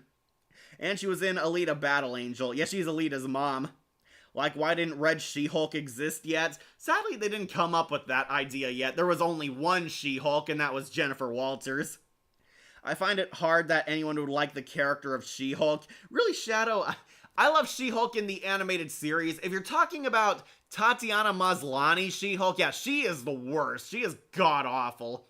No, we love She-Hulk because she was a sex symbol. She's hot, she's cool, she's funny, she's kick-ass. Basically, she's like the female escapist character. Women want to be her, men want to be with her. She is all around like the cool girl of Marvel, and everybody loves her because they kind of relate with her, since She-Hulk is the nerd girl who grew up hot, basically, when she became She-Hulk. Also, Cree Summer made her iconic. Cree Summer's best role, easily She-Hulk, alongside number 5, of course. Poor Harrison Ford, starring in a lot of crap lately. Brave New World, Dial of Density. That's what I call it. Yeah, I know it's Dial of Destiny. Harrison Ford played Red Hulk, and it looked bad. One, they made him look like Harrison Ford, which was really weird. I mean, I know Harrison Ford is General Ross, but why couldn't they make him look like the comic-accurate Red Hulk? Like Hulk lose to Doomsday and Broly, but defeated Godzilla. Yeah, because Godzilla's an atomic monster. Doomsday and Broly are more unnatural. Was Bruce's dad the Absorbing Man in the Hulk cartoon? No, he is not. Bruce's dad is not the Absorbing Man. They combined him to make him a composite character. The Absorbing Man and Bruce's abusive dad are two different guys. Ang Lee thought it would be more dramatic to make them the same person, that the abusive father is one of Hulk's classic villains, and honestly that was a change I was okay with, mostly because the Absorbing Man is not very well known, so seeing the father become a gamma radiation mutant villain was actually a pretty interesting idea. He didn't become his traditional villain in the comics because I believe he wasn't redesigned into that yet. But no, if you're asking, the Absorbing Man and Hulk's dad are two different guys. And the sequel, Edward Norton, Rex and Isle of Dogs, yeah. And Liv Tyler is Betty Ross. Oh yeah, she's in this. Alright, let's get to the good Hulk movie. The Incredible Hulk, the MCU reboot to the first movie. Edward Norton is now Hulk, Liv Tyler is Betty Ross, really beautiful Betty Ross, I would say, and I believe William Hurt is now General Ross in this. We pick up where, honestly, the first movie left off. Hulk is hiding out in Brazil, and there's a government-wide surge trying to hunt him down. Hulk has gotten a job working at a soda factory. They're like making bottles. He's incognito, trying to control his anger, trying to become normal. He almost succeeds, but as you all know, everything in the Hulk's life goes horribly wrong. He accidentally cuts himself on one of the bottles, and a drop of blood gets into one of the drinks they're sending overseas. Stan Lee accidentally drinks the bottle and gets poisoned by gamma radiation, tipping the government off that, oh, the Hulk is in Brazil, we have to hunt him down. They hire Tim Roth to play the Abomination. He at first starts out as this badass male Black Widow super soldier, helping track down the Hulk, gets a spinal injection of a few gamma radiation cells to make him stronger and keep up with the Hulk. They track the Hulk down to Brazil. Hulk, I honestly like the Hispanic girl he was crushing on. It would have been interesting to see her tag along. But yeah, Bruce Banner gets exposed, runs from the government, kills all these idiot bully co-workers who were harassing him earlier, becomes the Hulk, and realizes he can't control his life anymore. He has to find a cure for the Hulk. He has been keeping in contact with this professor guy across in the States. This is the leader before he became the leader. Hulk realizes that he may have a cure that can finally help him get rid of the Hulk. Abomination is awesome. He was amazing in this movie. Yeah, he was. So does this mean that Eric Bana's Hulk actually launched the MCU? It's sort of connected to it. Okay, so there's kind of an interesting backstory. The Incredible Hulk is technically not an MCU movie, but also technically is. There's a lot of copyright over this movie. This is a Universal Studios movie, back when the Marvel heroes were owned by completely different companies. This was supposed to connect to Ang Lee's Hulk, but then became an MCU movie once Disney was able to secure some rights to the character. We'll talk about that when we get to the post-credits scene. But yeah, this is technically carrying off after where the first one left off. Hulk makes it back to the States, reunites with Betty Ross, now played by Liv Tyler, trying to basically control his mutation. He wants to find a cure. And we get a lot of really good scenes with Edward Norton. I loved Edward Norton. He is definitely an upgrade over Eric Bana. Also, the much better Hulk over Mark Ruffalo. Hate Mark Ruffalo, and I especially hate Professor Hulk, but Hulk is really cool in this. Nostalgia Critic needs to review this. He has to. He did on Disney-cember, but that's about it. Smoochy Smash. Death to Smoochy reference. Yeah, Arwen is playing the love interest. Yeah, Liv Tyler, really hot. Really liked her as Betty. She is not as pretty as Jennifer Connelly, but her acting is much better. Betty Ross is an actual character. I love that really goofy scene where she screams at the cab driver and scares him away.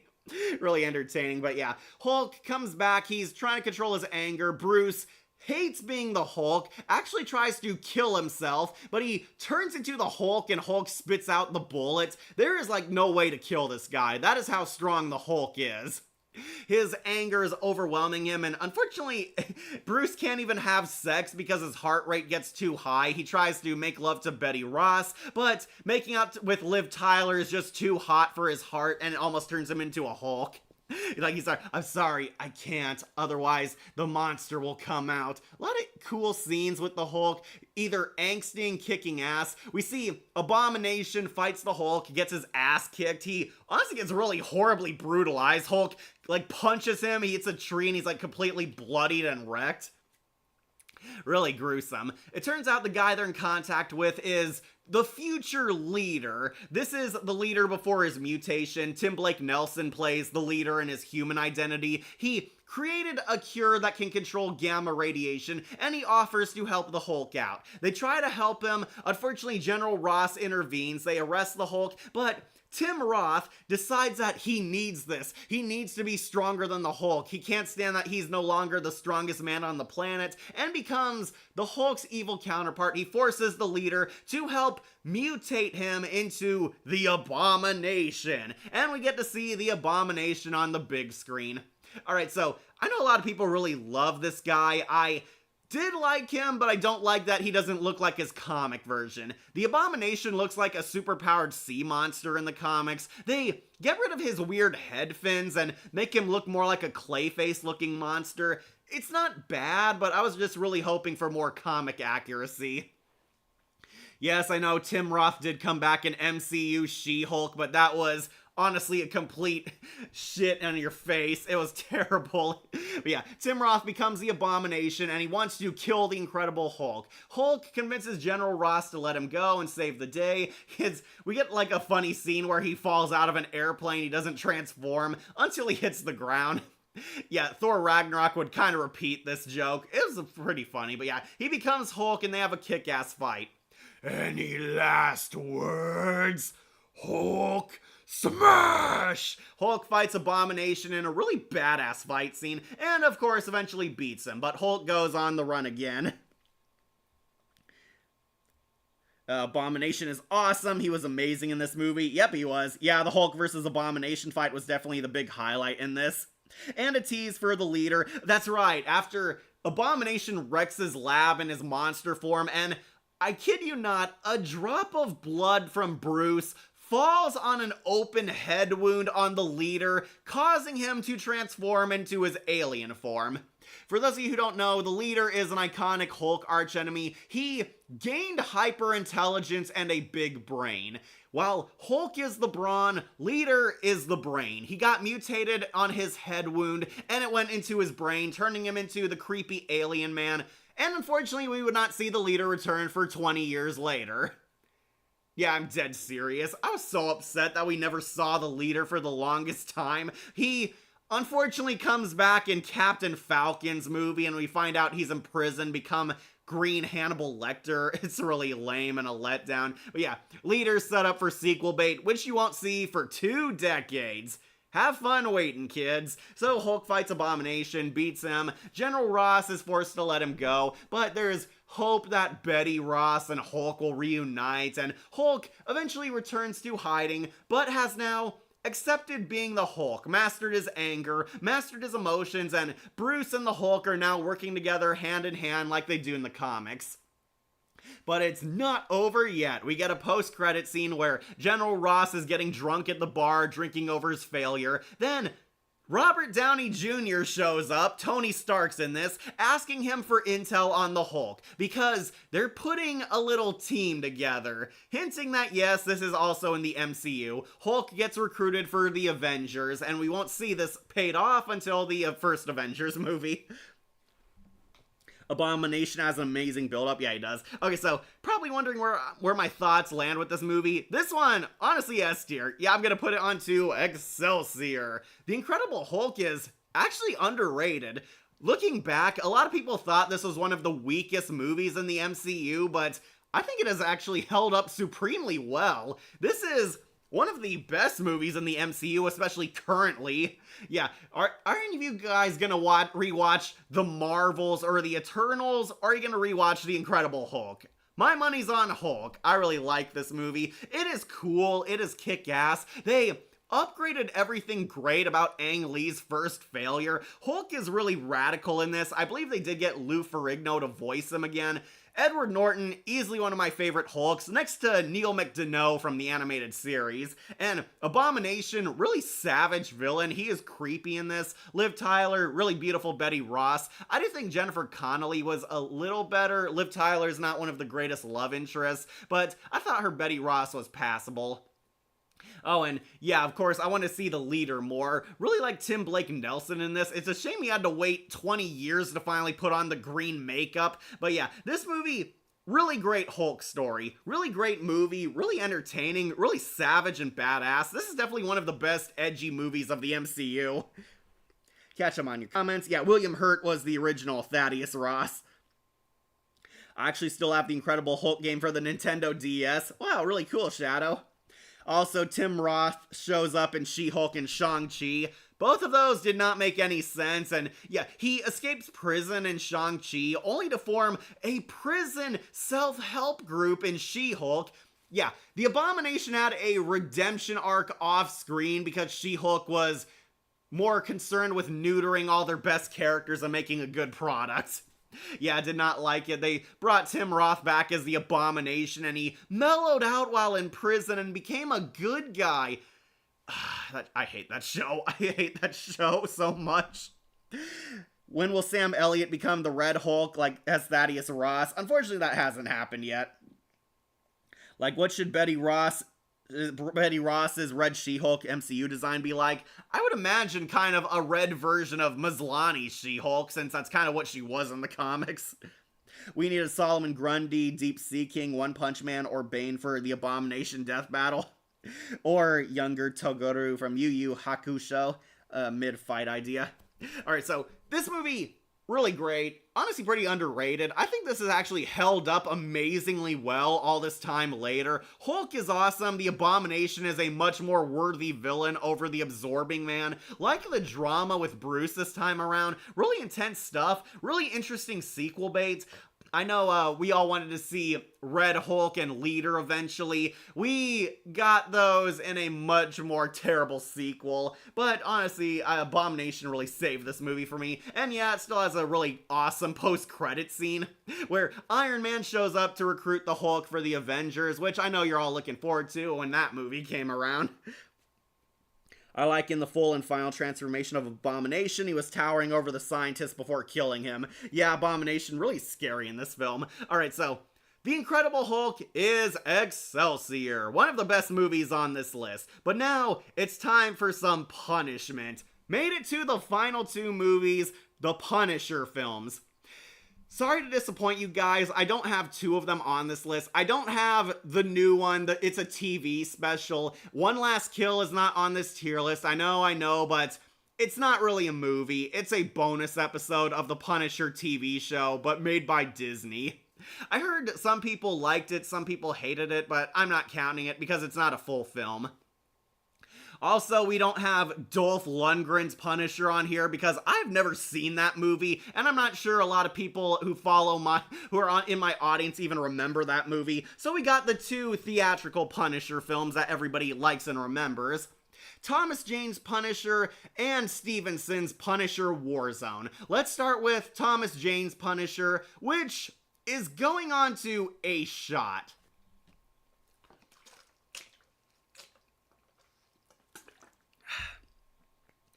We need Billy Butcher, Judge Dredd for Punisher for Death Battle. I remember Dolph's movie. Yes, sorry, I've never seen it. I heard of it, but I never actually sat down to watch it. I kept the two more accurate Punishers. You didn't have the old first one that the Nostalgia Critic reviewed? No, this one's it. This is Thomas Jane's Punisher. This is the one Critic did review. This is the first accurate Punisher movie. Thomas Jane stars as the Punisher. Originally a retired Marine instructor named Frank Castle, Frank is settling down, having the time of his life, retired from his work, his duty to his country, being a soldier. The Punisher used to be a soldier, then he became a cop, and now he's retired, having fun with his family. Unfortunately, fate has conspired against him. A corrupt crime boss, John Travolta, has him and his entire family assassinated. The mob boss wants to exterminate Frank Castle and his entire family, and unfortunately they're having like a family get-together on this one date, where the mob annihilates Frank and his entire clan. His wife is killed, his kids are killed, his relatives are killed, even his elderly dad is killed. Frank and Castle Sr. try to work together to take out a few thugs. Frank almost dies but survives. Unfortunately, everyone who's ever mattered to him, all his family he loves and cares about, all are dead. His entire family killed, kaput. Frank Castle loses everything and decides to become a vigilante, gaining his revenge, the Punisher. He has nothing to live for, nothing left to lose, and only exists now to punish evildoers, where we basically get the Punisher's origin. He goes undercover, he moves into this crappy apartment that's off the grid, befriends his wacky neighbors, Rebecca Romijn is in there. It's kind of funny seeing Mystique as his new love interest.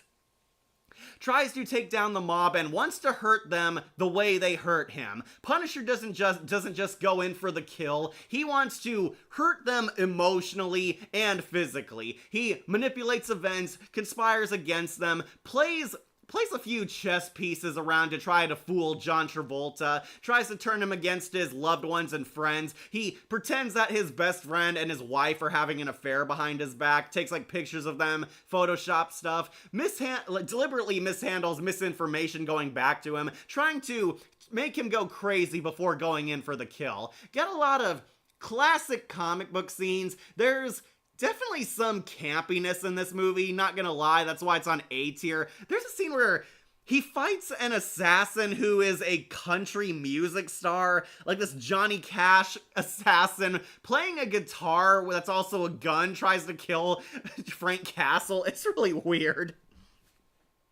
Thomas Jane was surprisingly well as the Punisher. He portrayed the fun, retired, but broken man afterwards so well. Yeah, I agree. Thomas Jane was underrated as the Punisher. He acted like the character, he looked like the character, and had a lot of badass moments. One of the jokes that did make me laugh is when the Punisher is torturing this rat for information, he pretends that he's cutting him or abusing him with stuff, but he's like putting a bomb pop against his back. It's actually pretty funny and clever. Punisher has some light-hearted moments, some that are a bit too over the top, some that are genuinely funny. The neighbors are actually really likable. He's like friends with this antisocial loner guy, this lovable fat guy. Rebecca Romijn's in this, which of course has me theorizing that the Punisher and Mystique had an affair. Really funny stuff. Yeah, Rebecca Romijn, really hot, liked her as Mystique, liked her as the Punisher's sexy neighbor. Frank is basically building up his arsenal, mastering his skills, and plotting his revenge against John Travolta, succeeding in a lot of areas. He successfully causes Travolta to lose his mind, be very paranoid, believes that everybody is betraying him. He murders his best friend because he believes his friend had an affair with his wife. He chucks his wife over a bridge and onto a subway train. Honestly, really hardcore stuff in this movie. Though, I will warn you, it is slightly toned down. It's bordering on R-rated, but also has some clearly PG-13 moments here and there. Have a good night. Bye, Tails. Yeah, Thomas Jane as the Punisher, he was pretty good. He was Zeph in Buffy the Vampire Slayer, Jonah Hex on DC Showcase. Yeah, go check that out. Wolf and I reviewed it. Jonah Hex and Baxley in Predator 2018. Oh yeah, the guy with the guy with the disorder. I'm trying to remember what it was called. Oh, Tourette syndrome. That's it. And he was Johnny in The She-Wolf of London. Samantha Mathis as Maria Castle. She didn't last long. She's Princess Daisy / the Queen in the first Mario Bros. Movie. Aw, that one. There was even a scene when one of the mafia thugs pulls one of the neighbor's piercings. Yeah, they torture the neighbors for information and rip out, like, the guy's face piercings. It's honestly really brutal, really gross, too. Frank wants to help them but can't because he can't break his cover. Frank and the neighbors form an unlikely friendship. It's really wholesome, really sweet. He befriends the fat guy, the loner guy, and Rebecca Romaine. But they help him along the way, and he realizes that he still has reason to live once bonding with these people.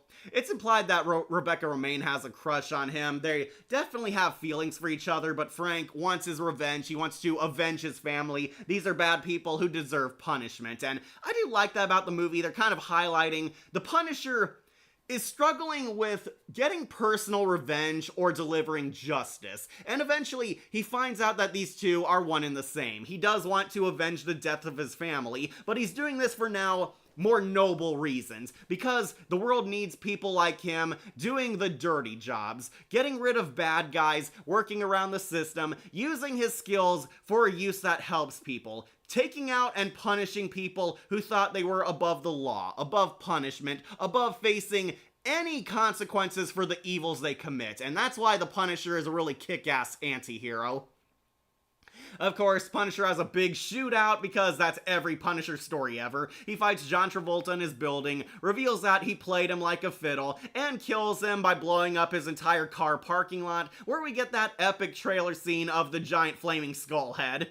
Punisher steals all his money, he gets his revenge, but he still feels unfulfilled. He decides to depart on his mission of righting wrongs everywhere and leaves all the mob's money for his neighbor friends. All the neighbor friends say goodbye to the Punisher and they get a share of John Travolta's money so they can improve their lives, showing that the Punisher has a heart beneath his hardened demeanor. And Thomas Jane is out there standing on a building looking for evildoers to be punished.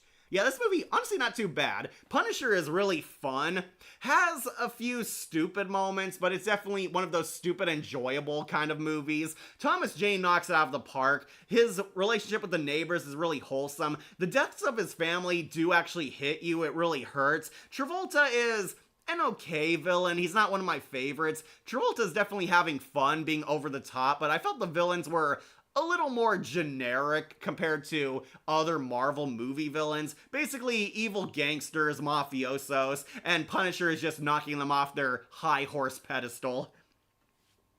Also, the guy who played Frank Castle accidentally stabs the actors that was sent to kill him. Like the Punisher's wife was in the Twilight Zone 2003. Oh, she was? Okay. Tell me who she was then. Also in my Venom AU, Cletus Cassidy appeared out as a weirdo and wacky neighbor, so he won't know that he's the killer. Oh, yeah, okay, you told me that. Yeah, John Travolta. Okay, that's his name. Howard Saint. Okay, I forgot his name. Howard Saint is the villain. And he was Danny Zuko in Grease, I know that, and Bolt and Bolt. And he was also in Swordfish as the cool villain. Yeah, I was kind of hoping Travolta would be like, what was his name? Was it like Gabriel or something? Basically the bad guy from Swordfish, who was this cool, in control, calculating gangster guy. Yeah, he was a lot cooler in Swordfish than he was in Punisher. Rachel Stark in Into the Light. Okay. Alright, so, to wrap up, this movie, really underrated. I like it, I don't love it. I know that might upset some people. I think it's an A-tier movie, not one of my S-tier classics. I think it's fine. It definitely delivers. The Punisher story is really good. Really neat action sequences. Sometimes the low budget really hurts this movie. Punisher had a cheaper budget next to the first Ghost Rider movie especially, and even the Blade movies with their lousy effects still hold up. Here, Punisher looks like a street level film, which makes sense because he's a street level superhero, but I think it could have been definitely heightened to much greater heights like Spider-Man was. Overall, I think this movie does deliver on its premise, does show that Frank Castle is a cool, competent badass, and gives you a very fun, rewarding Punisher story. Yeah, I'd still recommend it. It's more so an 8 or 9 out of 10 rather than a perfect victory, but I'll put it onto a shot.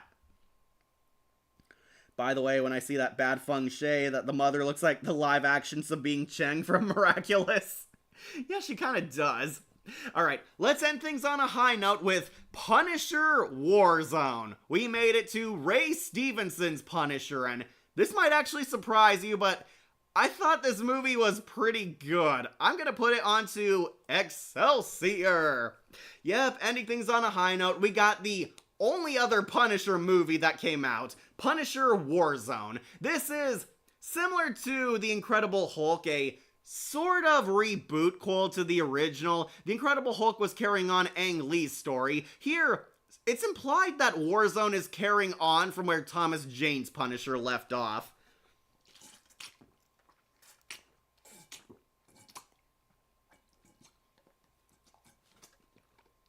Need some water.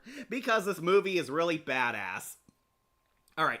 I love Warzone. It is really cool. It is so fun. There is one bad part of this movie, and that's the constant mood whiplash. Like, one moment you get the Punisher angsting and crying because he failed to save someone. Then you cut to the villains being these over-the-top cartoon goofballs. Ray Stevenson is Frank Castle, the Punisher. Rest in peace. Yeah, Stevenson, really badass Punisher. So, it's a... Sorry, you needed a cough. It's a pseudo-sequel to Thomas Jane's Punisher. The Punisher is now fully established. He's going around killing mafiosos, and this is one of his first major challenges. He stumbles across the man who would become his arch-nemesis, Jigsaw. Let's play a game.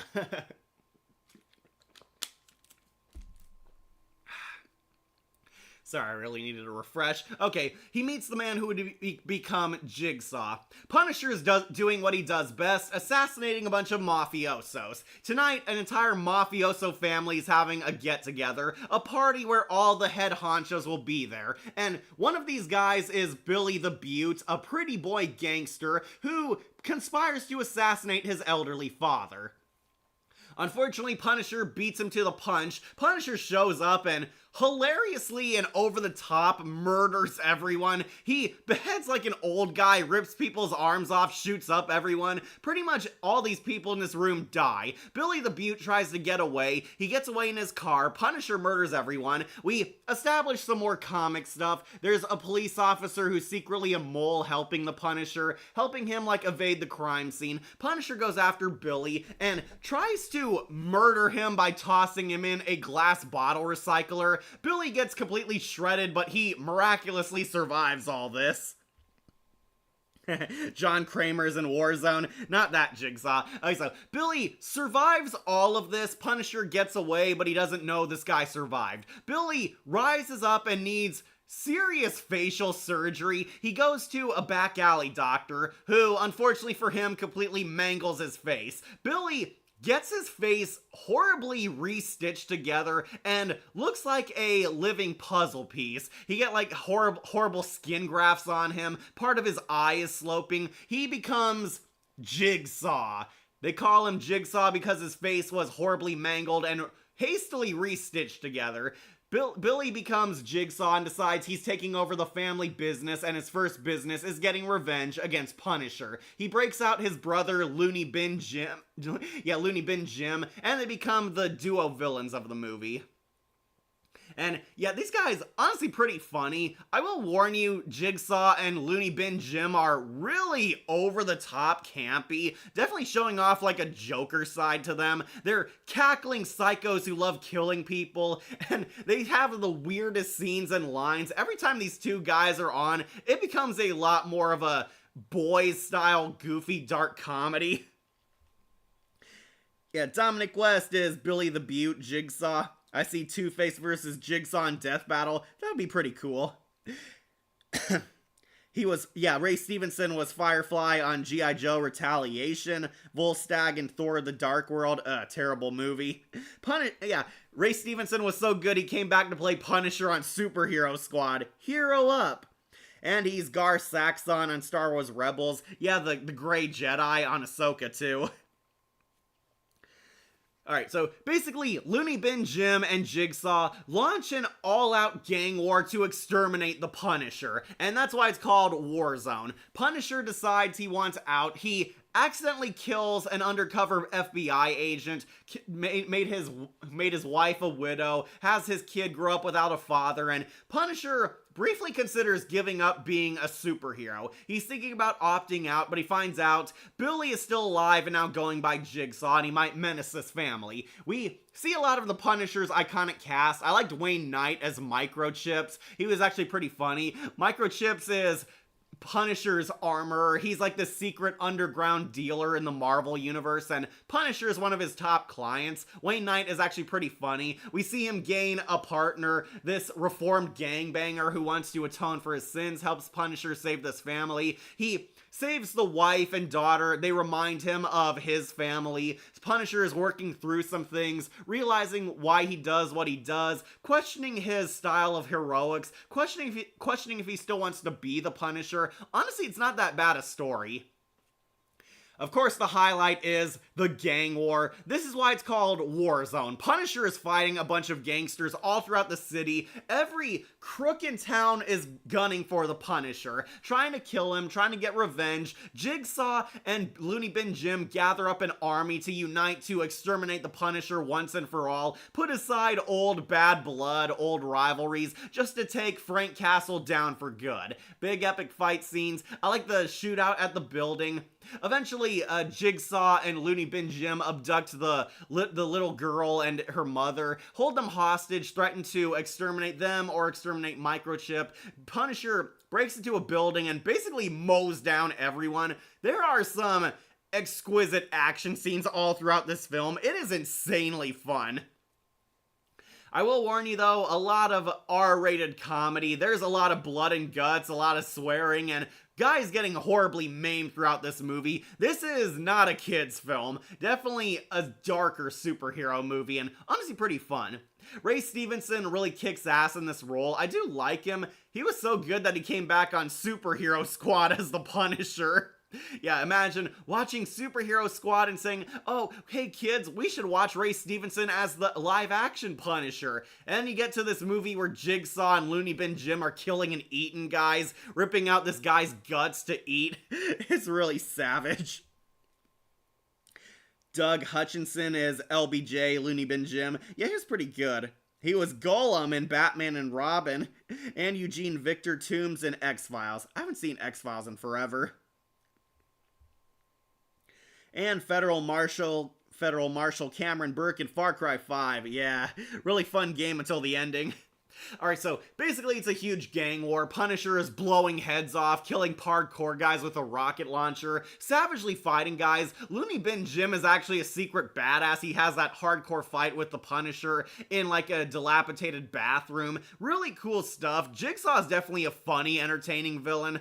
I will warn you that some people might not like the comedy in this. It is a much funnier movie than the Thomas Jane movie, that's for sure. A lot more jokes. It's got that The Boys style humor where someone's horribly murdered and somebody makes a quip about it. Aw, Frank, do you have to shoot him in the head? His brains got in my mouth. Yeah, that kind of fun.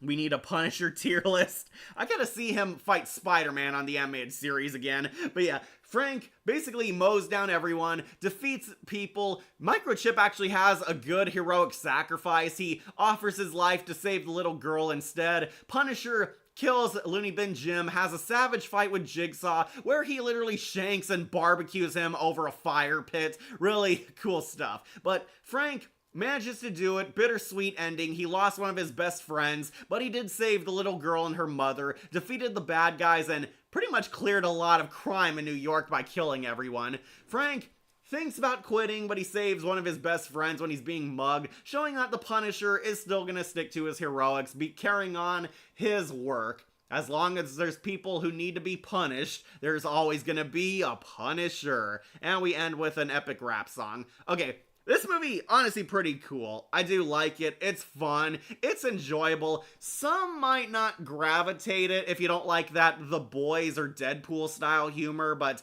this movie actually grew on me. I was afraid this was gonna suck the first time I watched it, but honestly, it's much better than I thought it would be. Yeah, Ray Stevenson, I like Thomas Jane as the Punisher more, but I like this story overall more. Ray Stevenson pretty much killed it as the Punisher. He's really cool, he's creepy, he's badass, gets a lot of cool epic action fight scenes, and definitely feels like Frank Castle. I never once thought, oh, this guy's not as good as Thomas Jane. No, he is. He is very good. I do just prefer Jane a bit more because he got that Punisher origin story. This movie kind of glosses over his origin. We get like flashbacks to the dead family, but it's mostly talked about. He is kind of moving on from that throughout this film, but honestly, it's a really great movie. Really great movie. The villains definitely were more entertaining than John Travolta was in the last one. Really kick-ass action sequences, actual good jokes that did make me laugh, and a really fun adventure. We need a Punisher tier list. Yeah, we do. We really do. But yeah, Punisher Warzone, underrated, going on Excelsior. Yep, ending this on a high note. And you can see, we did it. We finally did it. We talked about every dark Marvel movie, managed to get through this, talked about them all. A lot of bad ones this time around, but honestly did find some gems in the rough. So we'll go over it. We'll go over the tier list one last time for any of you late birds, or for those of you who skip click all the way to the end to see the ranking in full. Just catching my breath, getting some water.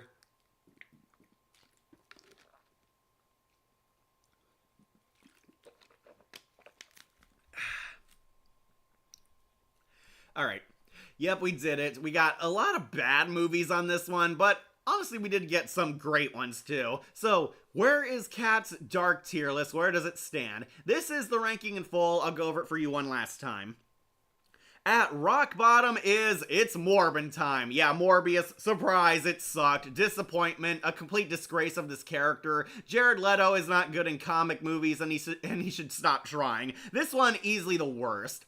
Elektra, they did my girl a huge disservice. I did not like this movie. It's slow, it's boring, it meanders, and it completely fails to understand what made this character awesome.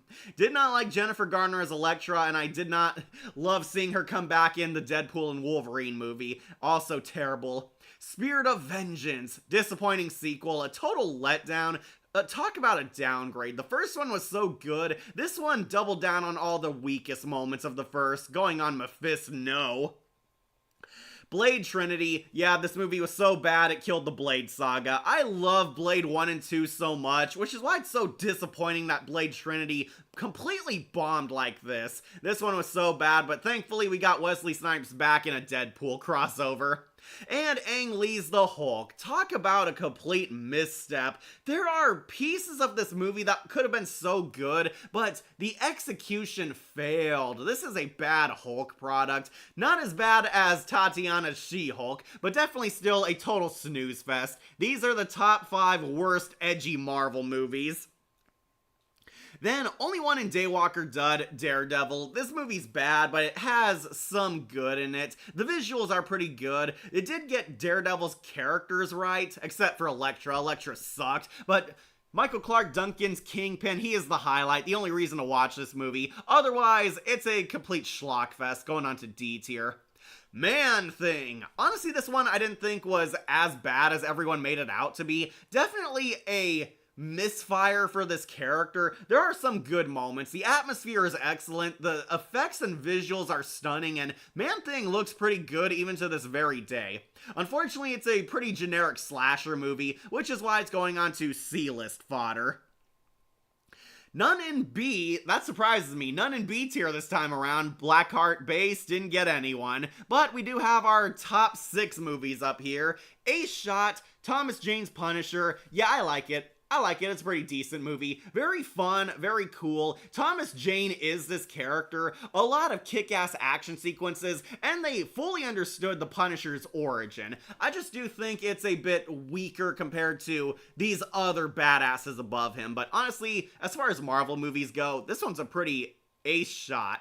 Then, Nicolas Cage's Ghost Rider. Honestly, not the worst movie I've ever seen. A lot of great moments, a lot of great highlights, really good casting, really fun adventure, great introduction to this character. They did show off all the greatness of the Ghost Rider, but some missteps here and there. Nicolas Cage's side of him getting back his normal life is a bit slow. I do like Eva Mendes, really sexy love interest, but honestly a pretty superfluous character in the grand scheme of this movie. Tries to be this supernatural romance, but kind of misses in a few areas, but I would say it's not a bad movie. Definitely a fun hell of an adventure going on ace shot.